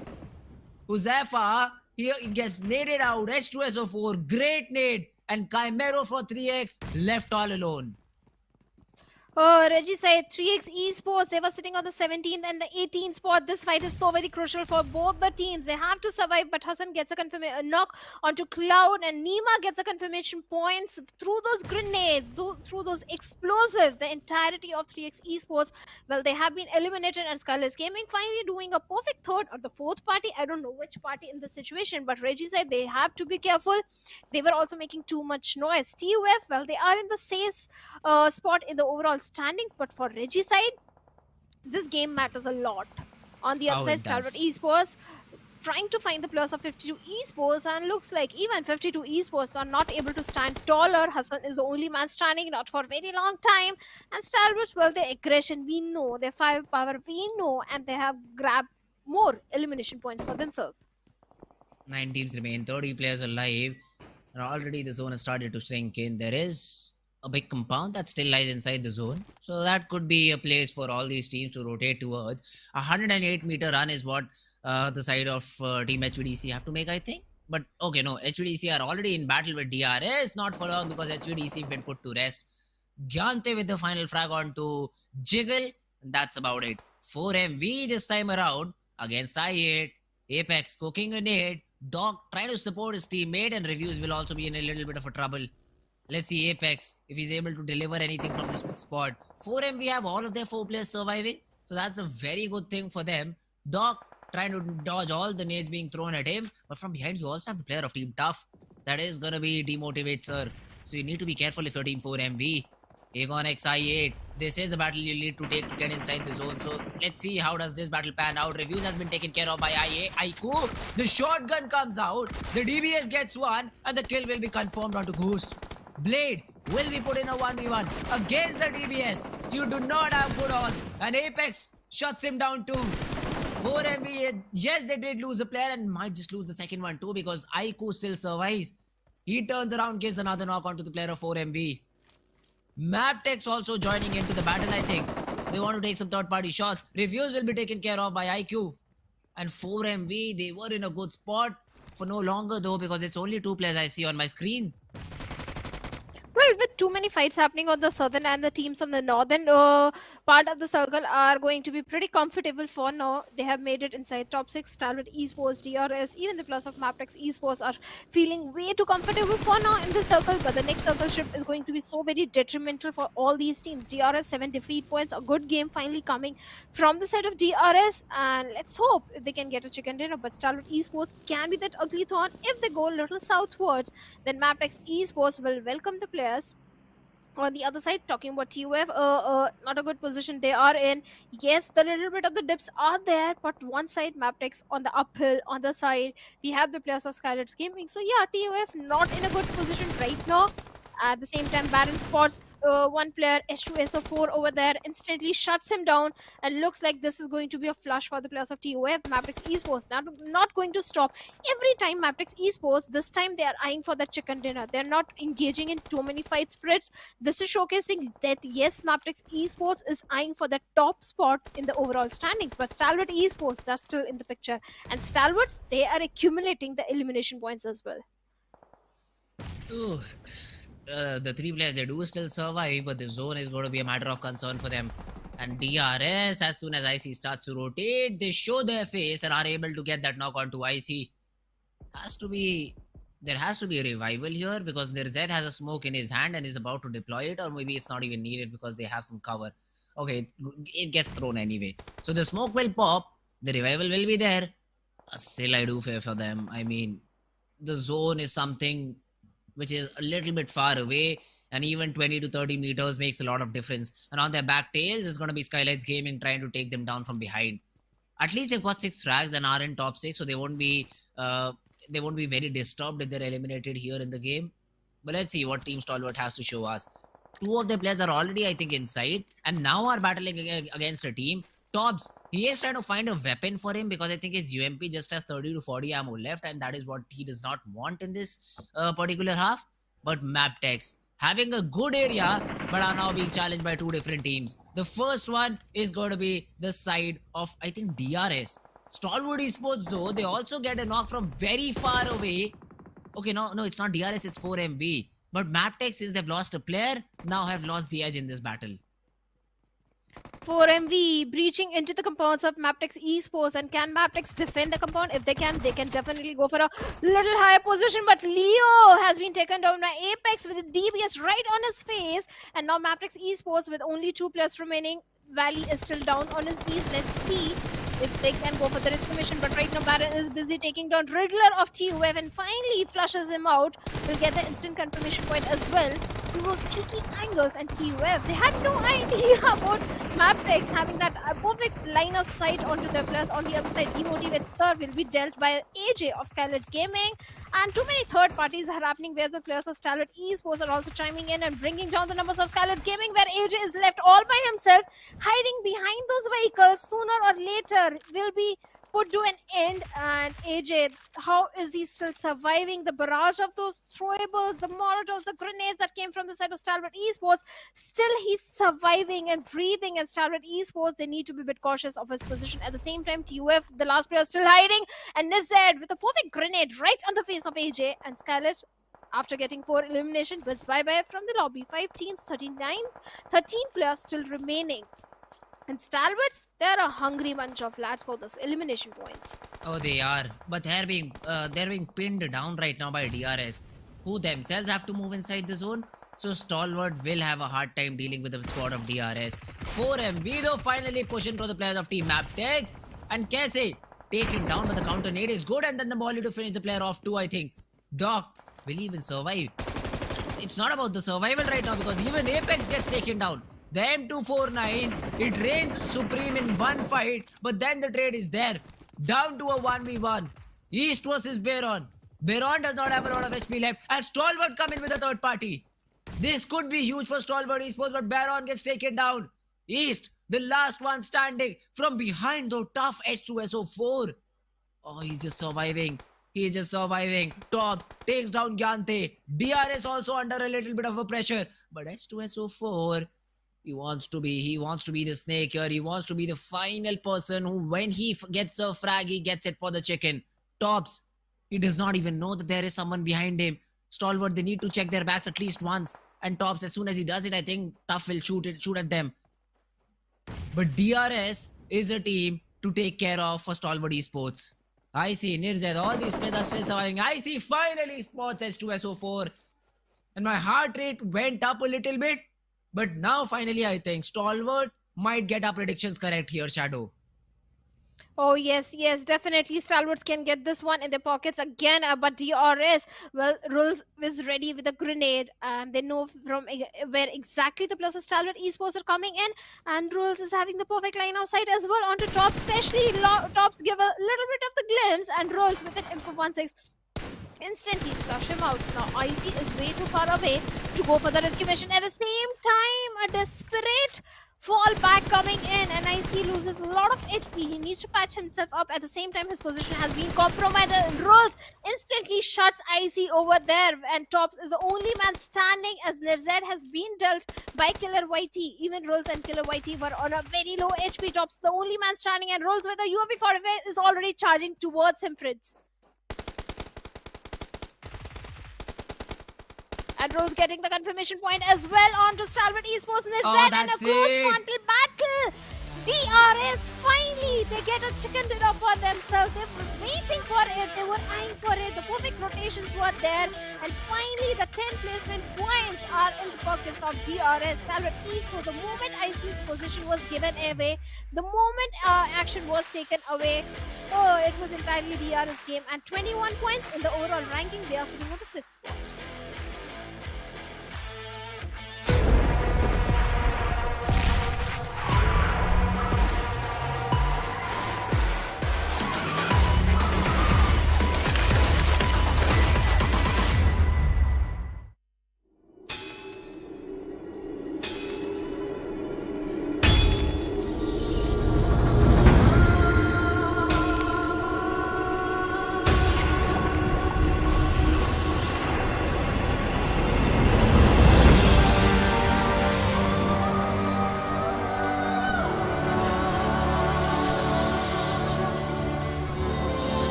Well, the top spot race at the same time, the race for the qualification for the finals is getting more intense with only one game remaining, and DRS getting a chicken dinner for themselves in the previous game.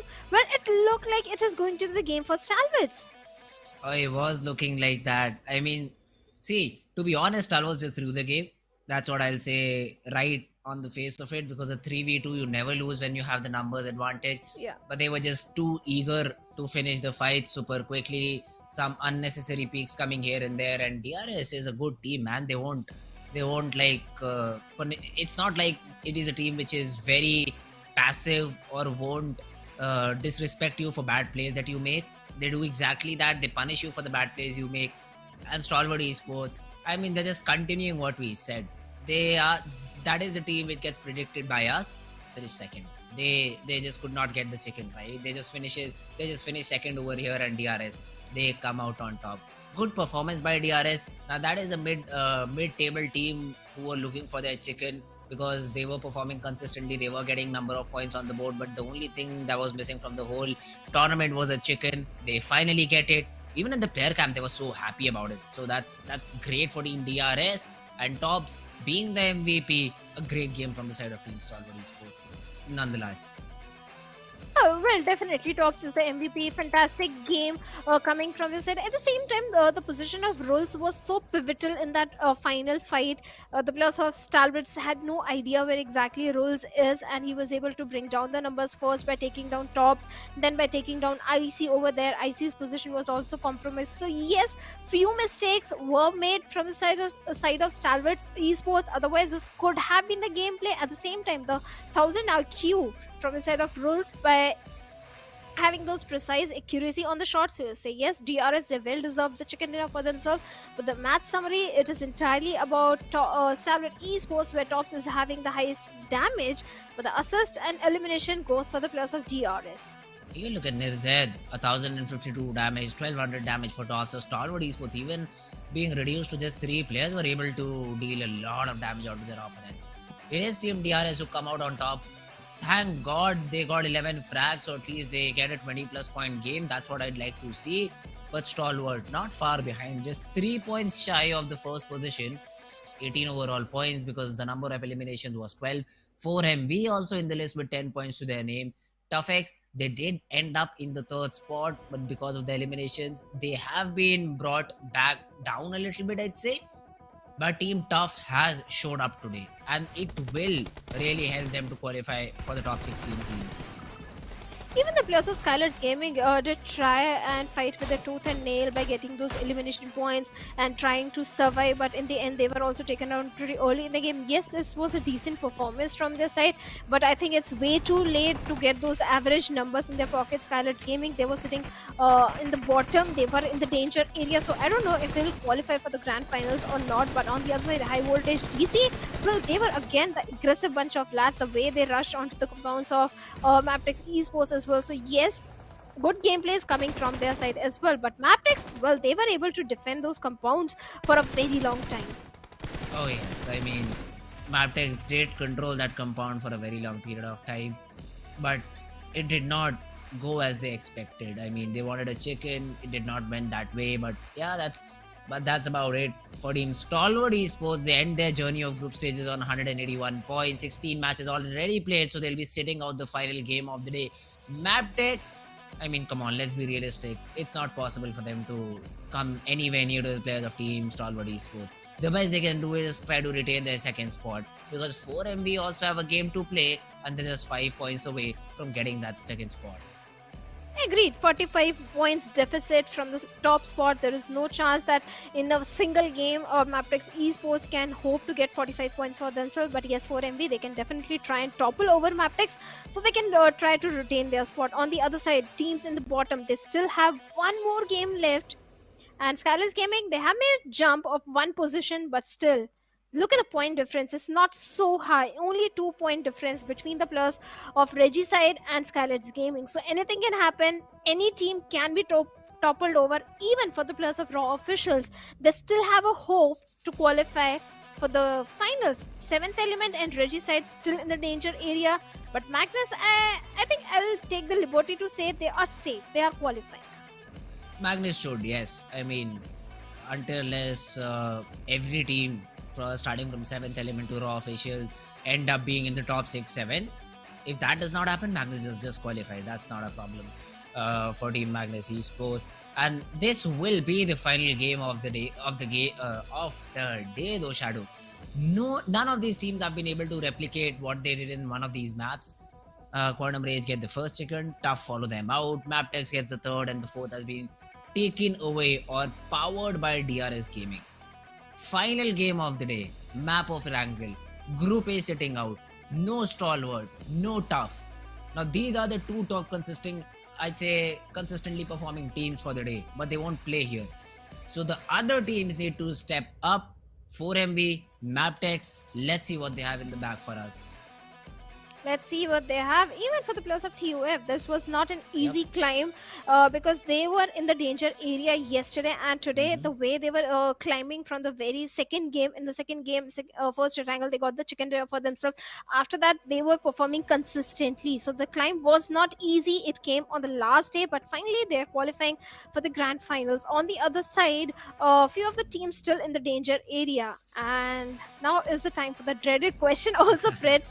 The prediction time. Which team you think is going to get the chicken dinner in the last Erangel? Oh, let's go SKYLIGHTZ. Bold prediction. Bold prediction. They haven't even given us 1 point to talk about them. But I say SKYLIGHTZ Gaming. I don't know why. I just want to... I know that anyways the team I'm predicting is not getting the chicken. They're coming second at best. So let's see if SKYLIGHTZ just takes that advantage, is able to come out second, at least qualify for top 16. And SKYLIGHTZ was a team that got 4 chicken dinners for themselves in the SA finals, and this time they're struggling. I don't know what's happening to the players of SKYLIGHTZ Gaming. Either it's the pressure or the confidence, or maybe some synergy issue between the players. But synergy issue should not be there because the players are sticking together since a very long time. All these players are the veteran players of SKYLIGHTZ Gaming, playing with each other since a very long time. So I don't know what's happening with the players of SKYLIGHTZ Gaming. They ought to get a chicken dinner for themselves and qualify for the grand finals because this team deserves it. And about the prediction, okay, I'll go with 4MB this time. Safe bet, because that is a team that has been performing. Let's go with them. I could have also said MABETEX. Come on, Shadow. I want you to change the prediction. Let's predict a team from 15 to 20th. That's what I want, because no. You just I don't want to jinx any team. I don't want to jinx any team right now. Okay, I completely understand. I would have not been surprised if you would have said Raw Official. At the bottom, they get a chicken. Woo, we are the heroes. But I mean, for that to happen, it will take a miracle. But miracle is with 3x Esports. So I don't know if that's possible or not too. But now let's jump right into action off with the predictions too. I also want you guys to predict in the chat. I'll ask you to predict a team between 15th to 20th. Which of the teams is going to come out on top. Or otherwise, you can be as diplomatic as Shadow is and try to predict your favorite team or maybe a team other than them. But yeah, I have already predicted. I want the players of Team SKYLIGHTZ Gaming to wave their flag in this final game of Erangel, and let's see if that happens or not. And I think, Fritz, you kind of read my mind because Raw officials, yes, definitely, they are a high capable team, and every single time on the 11th hour Okay. in the final game, they have made themselves qualify for the next stage. So, yes, Oh, they all can right. do it again. It's not like Raw officials, they crumble under the pressure. This is not a team to crumble under the pressure, they Mm-hmm. thrive under pressure. So, there is a very high probability at the same time for 3x esports as well. They have been fighting with tooth and nail by getting the chicken in yesterday. So, it's not like 3x esports started making a comeback story on the last day. They started doing it yesterday, but on day one and day two, the rivalry which they had against the players of Stalwart Esports costed them few good Sanhok maps. Say yes, if they don't qualify, I'm very sure they're going to regret their decision of having a drop collision. Oh, well, look at this. T2K doing some jujitsu in the cameras. If you look at the center on the left center, I'd say the two players down below are doing some jujitsu or maybe some karate or taekwondo. I don't know what, but that's great. I mean, you're showing your presence to the camera. You're showing your presence to your fans that here, guys, here we are. Support us. We want this final game. Even though we've qualified, we want to leave this map with a bang. And let's see if they're able to do it or not. Plain path once again, little bit towards the southern side, starting from Lipovka, going all the way up to military base. Georgiopol, this time again cannot be reached. All these teams that drop on the western part, super angry with the PUBG gods right now. You know what? I think this is going to be a super fast Erangel because the teams who are sitting on the comfortable position, they will try and dominate the lobby. They will try and challenge all the teams who are in the bottom, and maybe few of the teams can have a bullseye target on their back because hey, it's the last game, and these kind of things we do get to witness on the last match. And NB Esports, well, they are again towards the side of shelter, but yes, this time I don't want to be in the shows of the teams like Leo Esports because they like going towards the side of Gatka, but looks like they are not in the picture. This time, too many teams are heading towards the southern military base. Looks like Reggie side. They are trying to challenge the players of 4MV, Aganex IA. They are also going towards the Novorupnoy since Stalwarts is not there, and too many teams drop towards military base. And look at the circle. The circle is towards the northern side. This time, SKYLIGHTZ Gaming, they can definitely capitalize because this is their circle. They can capitalize and get a chicken era and maybe qualify for the grand finals. This can be the game. Looks like PUBG gods are already telling the players of SKYLIGHTZ Gaming, have faith in yourself, and this can be your game. We are already giving you a great circle. On the other side, Reggie side, they are sticking to the complete shorelines of the military base, going for the smaller compounds, not challenging the plus of 4MV directly. So yeah, a little bit of the change in the drop location coming from so many teams this time. Magnus, they are in the city of Pochinki. Well, I wonder what Joker is doing from the side of 52 Esports. He's way too far away from his teammates. And Choto and T2K looks like they are in a bit of kerfuffle as Hassan is trying to bring down the numbers of T2K. The rescue missions are there. And Sandesh is having an AKM. I don't think Hassan is having a weapon. Yes, he does have an AK in his hands as well, but he needs to scuttle back to the safety. He has to make a quick run. 52 Esports, you have to make the qualification. T2K are in the safe spot. Those early fights, those early casualties will hamper the players of 52 Esports. There is no chance that Choto can be revived in this situation. So yeah, Hassan making the mature decision of going back, falling back, but there is no vehicle, and T2K with that Dacia is already hunting for Hassan over there. Sooner or later, his position will be revealed. T2K, they're not going to spare Hassan. It looks like they have a vague idea. Does they? No, they don't. They don't know. Hassan, where is? They were so very close to Hassan over there. But now they are going to make a route again towards Hassan, and a close frontal battle. Hassan takes on Rick over there. But from the back line, Sandesh comes in and deals with Hassan and 52 Esports. In a matter of few seconds, they lost 2 players. Oh, this game was so very important. But T2K, well, they have a good start. Yep. 2 defeat points already in their favor. But 52, what just happened? They lost 2 players. Not a start they were hoping for. But SKYLIGHTZ Gaming, Fritz, looks like your prediction can come true. Hey, it's too early to call that. It's too early to call that because still 16 players are surviving. SKYLIGHTZ is a team who knows even how to choke a 2v4 situation where 4 players stand for SKYLIGHTZ. I've seen that happen. So it's too early to say anything for SKYLIGHTZ Gaming right now. But isn't 52 Esports one of the teams who is facing the gun of the barrel? The elimination maybe? And a start to a game where you lose 2 players out so early, not looking good at all for them. T2K on the other hand, they would be happy with the fact that they have, I mean, who does not like a free frag to their name? NB Esports on the other hand, they've taken down the player of 7th element, Tabby is out of the game now. And T2K, let's see how do they perform going forward from here. For a second, I thought T2K, they are going to lose few other players because even 2+ from the side of T2K were knocked out. But now they are fit as fiddle, and NB Esports looks like 7th element. They are not fit as they are losing onto their numbers. And NB Esports with a vehicle run over takes a confirmation point as well. And 7th element, they have been reduced to a one-man squad.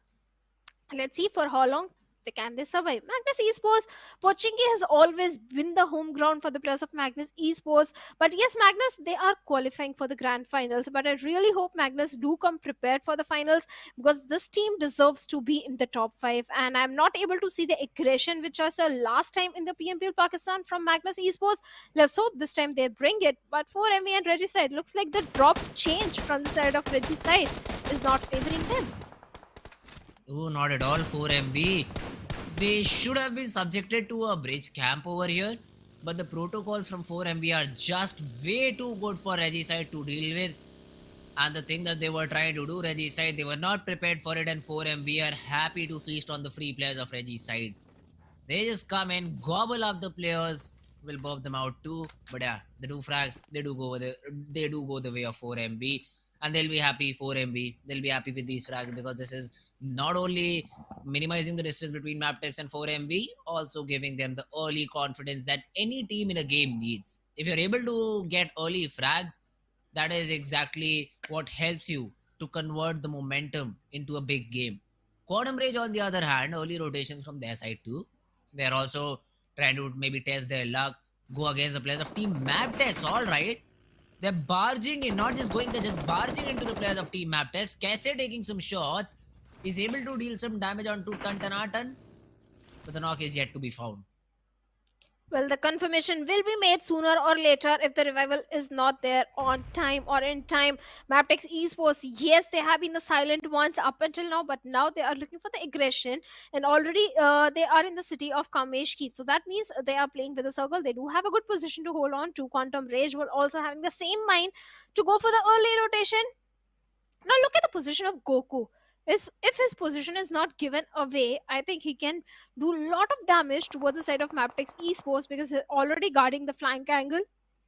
He's also having a very good line of sight onto the players of MABETEX Esports, and Wally out in the open.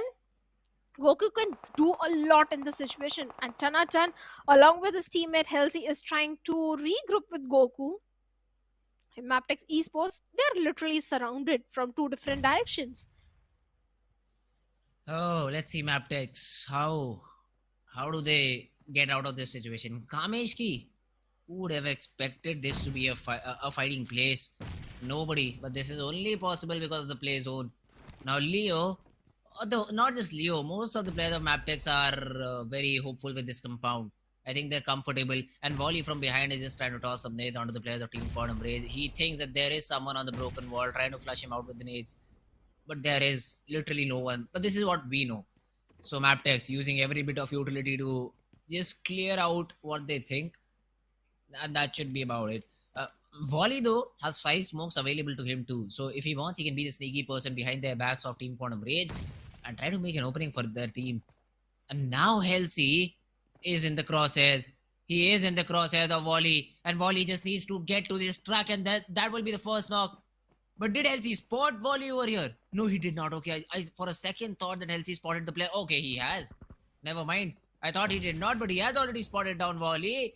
The nade will flush him out. The first nade tags him. The follow-up from Goku wasn't a nade, though, was a molly instead. And now Halsey pushing in, no support for Wally. He gets taken down, and even Casey in the backlines is down on the ground. So MABETEX, they are in a lot of trouble now. Oh, they certainly are. The way the players of Quantum Rage were holding on to the perfect angles, the way they were capitalizing on that information surrounding the players of MAPTEX Esports, they have able to manage to bring down the numbers of MAPTEX Esports, but Quantum Rage, they also need to be a bit careful, because every single time when I have seen Quantum Rage go up against the players of Raw officials, suddenly tables turn. Quantum Rage brings those initial openings, but suddenly the tables turn and the opponent team is able to bring down the numbers of Quantum Rage and maybe sometimes annihilate the entire team. So Quantum Rage, they have to be a little careful and cautious. Sometimes they overextend, but Healthy is not overextending. He takes down Kese over there, but Baron comes in, takes down Scene and Healthy over there. Goku takes down Leo in close frontal battle. Finally, Goku saves the day. And MAPTEX Esports, well, they bid bye-bye. They buy the farm very early on the 16th spot. And this is what I was talking about. Sometimes Quantum Rage, they kind of overextend. And that is exactly what happened. Healthy and Senior were taken out by a single players of MAPTEX Esports. So Quantum Rage, if they manage to control the aggression in the middle of the fight, I think they are a very strong team. 5 defeat point already in their favor, and they do have a good position. From one fight, we move to another one where the numbers of I8 are going down by the players of Raw officials. Oh, Raw officials. I8, the two team. I mean, I8 really do not care about this game, so they can go YOLO. But Raw officials do really need to show a strong performance, and I wouldn't say it's strong, but at least they've got 4 frags. So that's a silver lining. They did lose 2 players, which will hurt them in the longer run. But for now, they do not get eliminated, which they should be happy about. So let's see Raw how much of a jump they can make over here. Yeta Uta still trying to reset, still trying to get himself back to fighting HP. Does not have a lot of medicines left too. So all the frags that they are able to get, they need to loot and they need to reset in terms of utility too. T2K on the other hand, they have that higher range. They've spotted down the rotation, but there is very little that they can do about it. I mean, some spray shots, some anticipated sprays could be taken, but really they won't yield a lot of result considering the vehicle is moving. 4MV on the other hand, now they are just making sure that even Team 3X is not able to survive with all the 4 players standing, because that's another frag. But this is a very weird zone, and that is why I love it. Moving towards Stalwart now. Look at it, the central compound completely empty. No one has grabbed it, and it is all up for taking.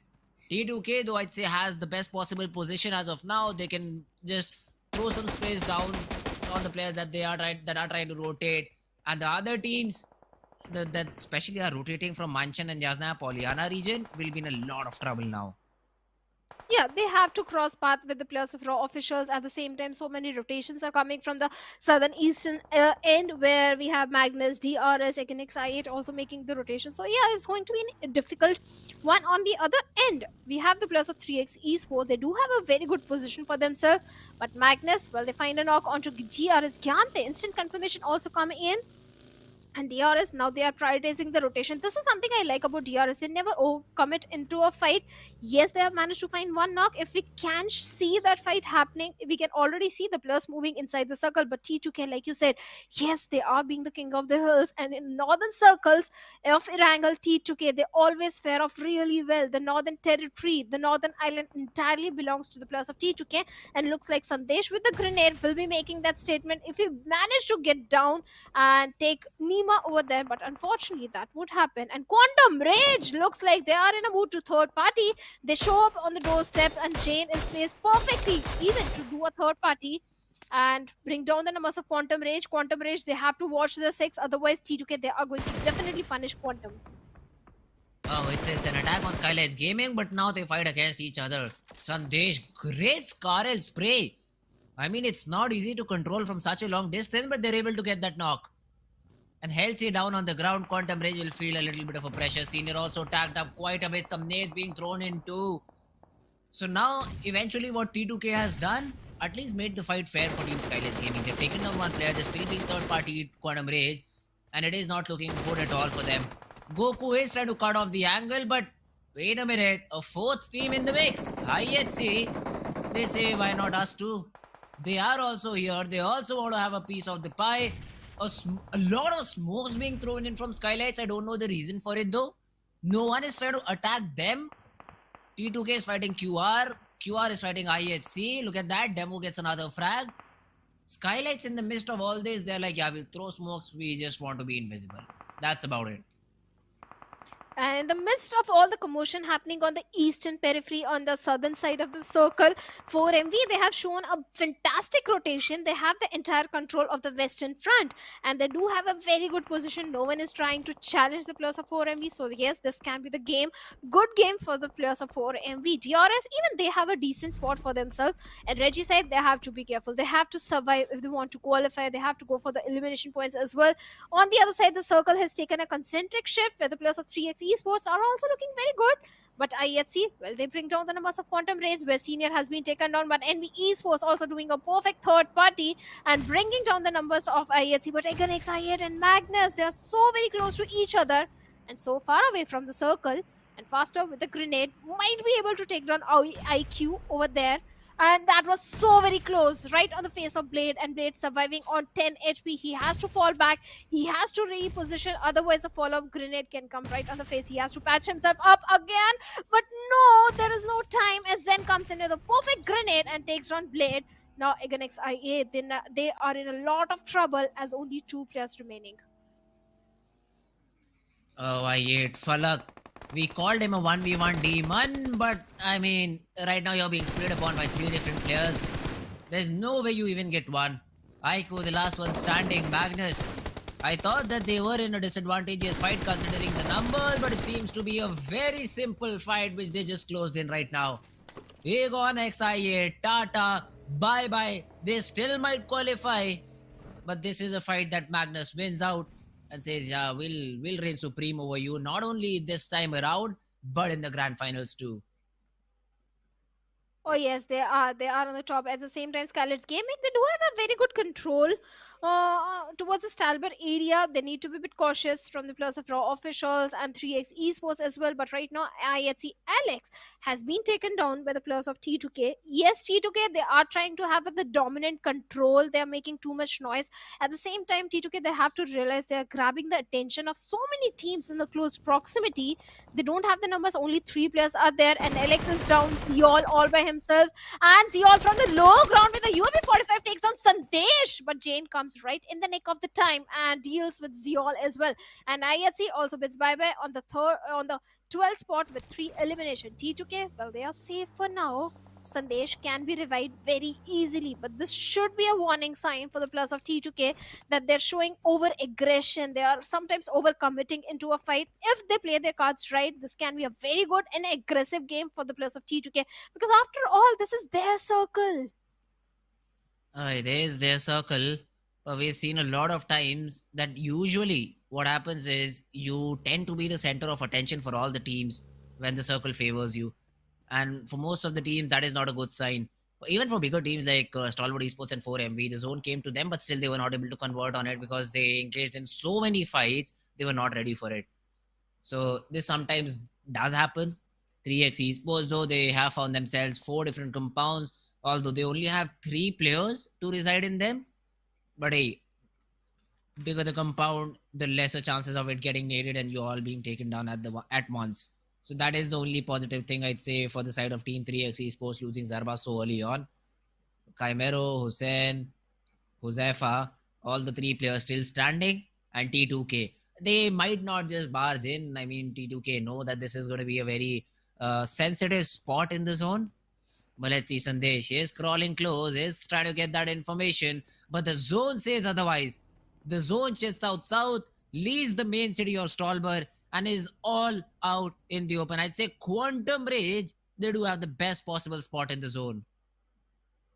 Oh yes, they do have a good spot, but they are in the center, Fritz. So they are going to grab the attention of so many teams. So they have to be the silent ones. So they have to be silent. If they make too much noise, the chances of Quantum Rage surviving will be very less. But if they They became the silent ones and they play with the circle and wait for the next circle shift. I think this can be a good game for Quantum Rage as well. Reggie said they have to play for the survival. They have to play for the placement points because the qualification is at stake right now, even for the players of Raw officials. That's why we are seeing Raw officials holding on to the positions, being so very, I'll take the liberty to use the word passive because they have all the good reasons to do so. They are not in the safe area, and this game matters a lot for the players of Raw officials. And let's hope they qualify. Yes, they are in the periphery of the circle, but look at the team that is in the close proximity. It is the players of 4MV, one of the most aggressive team in the lobby. But T2K Jane, well, they are fighting with the players of 52, where Poison has been dealt with, and 4MV. Look at that. They have no idea, but now the buggy is going to give away the position of the players of Raw officials.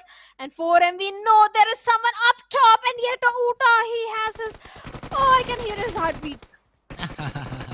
And a pixel from below is what led to him being taken down. Kancha will try to throw a molly and try to get that frag to his name, but that won't happen. Only reveal his position away. And now Raw officials are on the verge of elimination.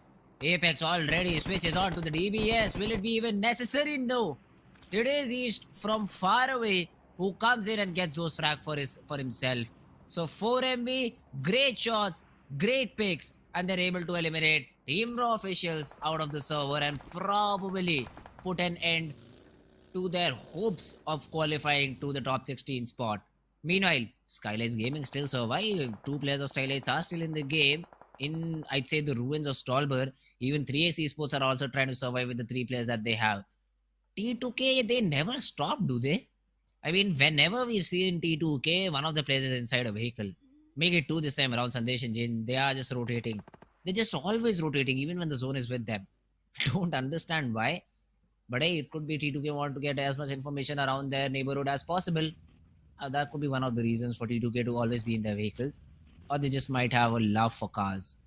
That's something I could comprehend a little bit more. But 3x tossing some smokes, making sure that they block the line of sight of their opponents. 4MV, there was a jump being created on Apex. He was not expecting that player to come in so late inside the zone, but he deals with them and says, "Thank you very much for the frag, my friend. I'll keep you in my prayers." I'm still feeling sad for the players of Raw officials. Had they not parked that buggy over there, the position won't have been compromised, and 4MV would not have any idea that the players are hiding over there. The buggy gave away the position of the players of our officials, and 4MV, well, they were having the IQ and quick enough, the numbers were there, everything was working in their favor. But still, let's hope if the 4 elimination points are enough for the players of Raw officials to qualify. But right now, DRS rolls with that buggy is being the optimistic one, and Magnus faster with the grenade is already looking for some sort of connection onto Delta. Yes, the smoke wall is there to provide the soft cover for the players of DRS, and Rules is trying to lure the players out in the open. But at the same time, we have Regicide as well in the close proximity. But SKYLIGHTZ Gaming and 3x Esports are also locking horns with each other, where Cairo has been eliminated. One of the main player from the side of 3x Esports has been dealt with, and now DRS on the uphill in a close frontal battle with the players of Quantum Rage. Let's see what's going to happen, as AJ is also keeping a close eye onto Hussein, who is hiding behind that smoke. This grenade can be so very detrimental, but Hussein with the buggy is trying to reposition himself on the other side. T2K, well, now they are getting punished by the plus of NB Esports, who are Jane with a vehicle run over, takes on Mondo. So the trades are coming to and fro between T2K and NB Esports. Oh, on the other hand, we have SKYLIGHTZ Gaming, who are trying to make their way inside the zone using all the smokes they have. 4 more smokes for AJ. So it will definitely help them a little bit. But 3x Esports, as you said, is in a battle now with T2K. Jane down on the ground, but only Josefa is left. And 3x do not have any defeat points to their name too. So Josefa has to make sure he survives for as long as possible. Otherwise his team, yeah, they'll say tata bye-bye and be back to their region. But right now, he survives. He has all the support from his fans that needs to survive this for as long as possible. Quantum Rage on the other hand, Tan gets a knock onto Zebian. That name is just so great to pronounce. I mean, even if I'm pronouncing it wrongly, I still love it. SKYLIGHTZ AJ uses the buggy. He's trying to be in a safe spot, but T2K, they spot them down. And there goes my prediction in 9th spot. not too many eliminations, just a single point, and all the teams for whom the game mattered the most are bidding bye-bye at a very early stage inside the game. But on the other side, 4MV looks like 7 defeat points and all the 4 players alive. They're looking for a lot of aggression this time, and they have all the reasons to do so. They are trying for the top spot, but on the other side, 3x Esports last player was hiding, and Apex finally with that buggy lure him out of his covers and deals with him. And 3x Esports also by the farm early with 0 eliminations of their own. But look at the position of Goku going for the revival onto Tanatan, and Magnus Esports coming. The reinforcement is there for Zibian, but can they save their fallen comrade as Goku is already charging in towards him with that weapon? And oh, Tanachan, he has been dealt with. The confirmation point has already been made onto Zibian, and Goku, a 1v2 situation in front of him is way too much. And with that quantum breach, they also bids bye-bye, but after a very aggressive game of 9 elimination. And now Magnus, they have another enemy in the name of Reggie's side as they take down one player and will be looking for the confirmation point as well. And T2K, well, they have been dealt with the plus of 4MV. So many fights are happening, Fritz. It's so hard to catch up. Even NB Esports, they have been eliminated, and 4MV, well, they're raining death and destruction. 13 eliminations. Isn't this the team you predicted, Shadow? 4MV? Yes. Hey, running with the second spot. Running with the second correct prediction. Nice. Let's see though. Don't jinx. Yeah, exactly. I mean, they need to close it out. Previously, we did see Stalwart Esports throwing a 2v3 situation. But I don't think so 4MV is doing anything like that. Reggie side with 2, Magnus with 2, and 4 players of 4MV. I don't see how 4MV can lose from this point onwards. They have, I'd say, most of the zone. Since they have a higher ground, the 2-2 split is there. Here goes East with the frag onto faster. The revival, I mean, not much of a possibility. Seeing the mini-map, the player is a little bit far away. Noki has also been spotted down. East already moves a little bit closer to the remaining player of Team Magnus. That is going to be Zen. Dog gets a knock onto Avenger, and there is an AUG in the play. So basically no recoil weapon. That's what I call an EUG. That's a no recoil weapon. And you can get those frags very easily. Avenger gets taken care of. Although Zen's Nade will take down East. But on the other hand, Reggie's side is out of the game. So it's all Zen versus the whole team of 4MV. Because Apex, the priority there was to get that revival. The nade is not in the correct spot. Refuse is throwing a nade of his own. Zen gets that headshot onto Refuse though. So this could be a little bit difficult for 4MV to close out than we thought. Zen's nade will decide it all. Gets the knock onto Refuse. Wait a minute. Doc is also tagged a little bit. The two players are far away from each other, but Doc instantly goes into cover. And now the reset from 4MV from the right hand side will come in. Fast, spotted down, tagged up quite a bit. But the nade will do the job. And the frag goes their way. 4MV, they close their run with a bang, with a chicken dinner. Definitely 4MV with a chicken dinner. Doc with a grenade never fails to impress. Every time he connects it to the perfection. But this time 4MV with 27 points. They're sitting on the second spot. A very high fragging game from the side of 4MV.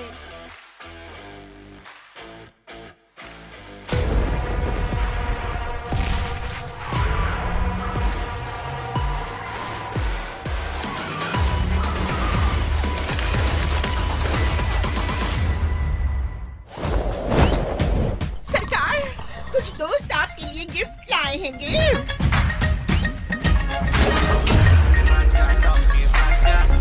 अरे वाह आजाद लग रही donkey राजा तो बस हमारा शाही लिबास PUBG mobile पे पहन लिया जाए सिर्फ पबजी मोबाइल पर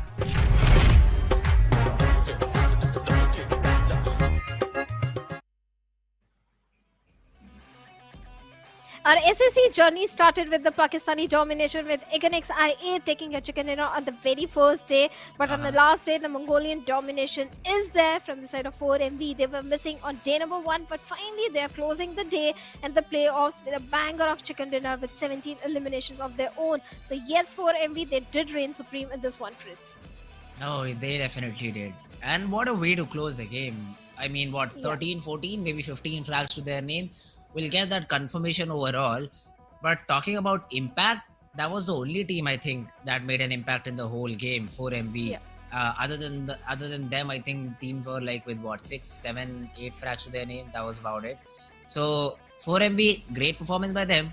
Great job done. Now let's see what do they show us in the grand finals, because in terms of victory they did lose to Stalwart Esports.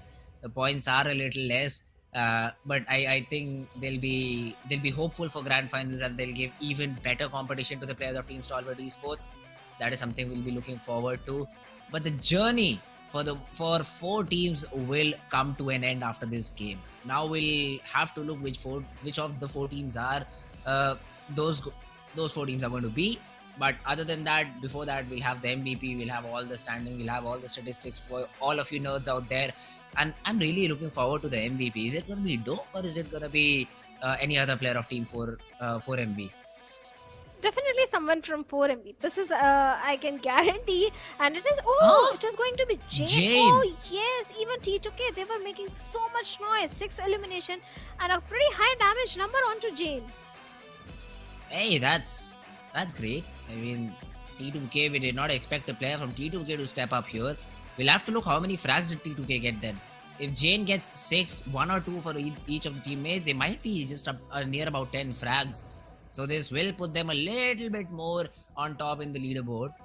We'll have to check the match standings for that. But a great game from T2K Esports. We were thinking 4MV would have a player over here, but then I think 4MV was more of a team performance rather than an individual sticking out and getting those frags for themselves. So according to that, I mean, that's great, for even better for Team 4MV if all of the players did their job properly. But yeah, great performance by Jane. East has the most number of eliminations too, that is 6 as compared with Jane, but the damage is where Jane succeeds. 976 to what 657 East had. Apex also in the list with 5 eliminations, and even Dog got 3. So yeah, I mean, it was, I think, overall team performance. 14 frags between these 3 players of Team 4MV, so that means a great performance by them. Oh, definitely. Even for the players of T2K, Quantum Rage also were trying their level best. It was a high fragging game, even for the players of Quantum Rage. And Jane, being one of the veteran player from the side of Nepal region, the last I saw T2K, Jane was in, I think, 2020. And that time T2K, they used to go towards the side of military base. And since a long time, Jane has been the impressive lad. And this time, again, being the MVP, he never fails to impress. Talking about the match summary, the highest eliminations are from the side of 4MV East, highest damage Jane, highest assist are from Refuse, but the highest healings done are from the side of Quantum Rage. Spark, maybe because Quantum Rage, they were engaging in so many fights. This is the reason we are seeing that high number. I mean, they were engaging in a lot of fights, but then they should have also got many frags too. It did not happen. Only the number of healings is what Spark was able to come with. But now is an important chart that we are about to witness, the match ranking. Let's see how many teams got how many points for them on the leaderboard. So we already know 4MV, they got, oh my god, 17 frags, 27 points. That's a big number to achieve, followed by Magnus, who got 6. T2K got 8 frags overall. So that's a decent game from their side too, 11 points overall. Quantum Rage got even better, 9 frags. So the point that I was talking about Quantum Rage not getting frags is completely wrong, guys. Quantum Rage did get a lot of frags to their name. Well, Quantum Rage, the main problem with Quantum Rage is not getting the initial openings. They're always able to get those initial openings. The main problem, keeping their numbers alive. In the 4v4 battle, in the midst of the fight, when they get the first or the 2 frags onto the opponents, they rush towards the enemy, and that is where their numbers dwindle down. On the other side, MABETEX, well, they were eliminated pretty early in the game, and this is the first page where Stalwart Esports, they are on the top with 181 points, and 4MV on the second with 158 points. But first page is not something that is interesting me right now. I want to see which teams are qualifying for the grand finals. Hey, we'll have a look at that too. But I mean, some teams that did make a mark in this game overall were not able to increase their ranking as much, except for NB Esports and 4 Miracle Vibes. But here we go. 7th element, they do drop a little bit below, but Raw Official, they got only 4 points in terms of frags, and they'll be on the 17th spot. A heartbreaking elimination for them, followed by 3x Esports. Then comes SKYLIGHTZ Gaming and 52 Esports at the bottom of the table. These are the 4 teams which will not be a part of the grand finals. But Regicide, 7th Element, Magnus, IA, Tough and Quantum Rage, they all somehow cross the hurdle of top 16. Well, congratulations to all the top 16 teams, and I hope they are prepared for the finals and they make their region and their country proud and they deliver a very good performance. And for the teams who didn't qualify, well, failure, there is no such thing as failure. It's always a learning experience. I'm very sure Raw Officials, 3x Esports, SKYLIGHTZ Gaming, 52 Esports, they made us proud and the team proud in their own region. So next time we see these teams, they are definitely going to show a very dominating performance. But in the elimination leaders, this time we have Apex right on the top with 41 points. Ooh, Apex, great performance from this player of 4MV. Stalwart Esports also has a few representatives here. Nirzed with 37, Malik with 32 for Highvoltage DC. All right, DRS even having Killer YD in the charts. This show, but I think for HV and DRS, they are heavily dependent on these two players because they have so great number of frags, but there is no follow up for the rest of the teams. And considering that, they'll have a big job to do in the grand finals. So elimination leaders, yes, still ruled by 4MV, the most aggressive team. I think they also got a good number of frags to their name. But the whole day was filled with a lot of expectation, a lot of predictions, but none of them went correct except for Shadow's final prediction of the day. That was bound to happen because 4MV, they are an aggressive bunch of lads, and when they have got nothing to lose, they all go all bonkers. But I'm so impressed by the performance of TUF, Fritz, because the way they made a climb in the ladder today, because yesterday they were in the danger area, and from the match number 2, TUF, they did their homework right and they were prepared. The rotations were point perfect. They were getting those eliminations, they were getting the chicken dinner. So yes, TUF was the impressive team today. Yes, other teams were also trying their best, but it was TUF that reigned supreme. I mean, Tough was a team which we were talking about that they might just get eliminated. And they come in and they show a performance like this. They say, nah, wait a minute. We still have a lot to say about the ongoing tournament on the final day. And yesterday we did talk about this. Doing major heavy lifting on the final day is not going to be a thing for most of the teams.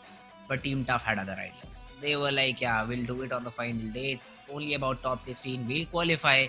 And we are very hopeful that they show a better performance in the grand finals too, because again the grand finals will start on from Thursday, will go on till Sunday, 4 days, 5 games every day, I think. So overall 20 games is what all of these teams are going to play.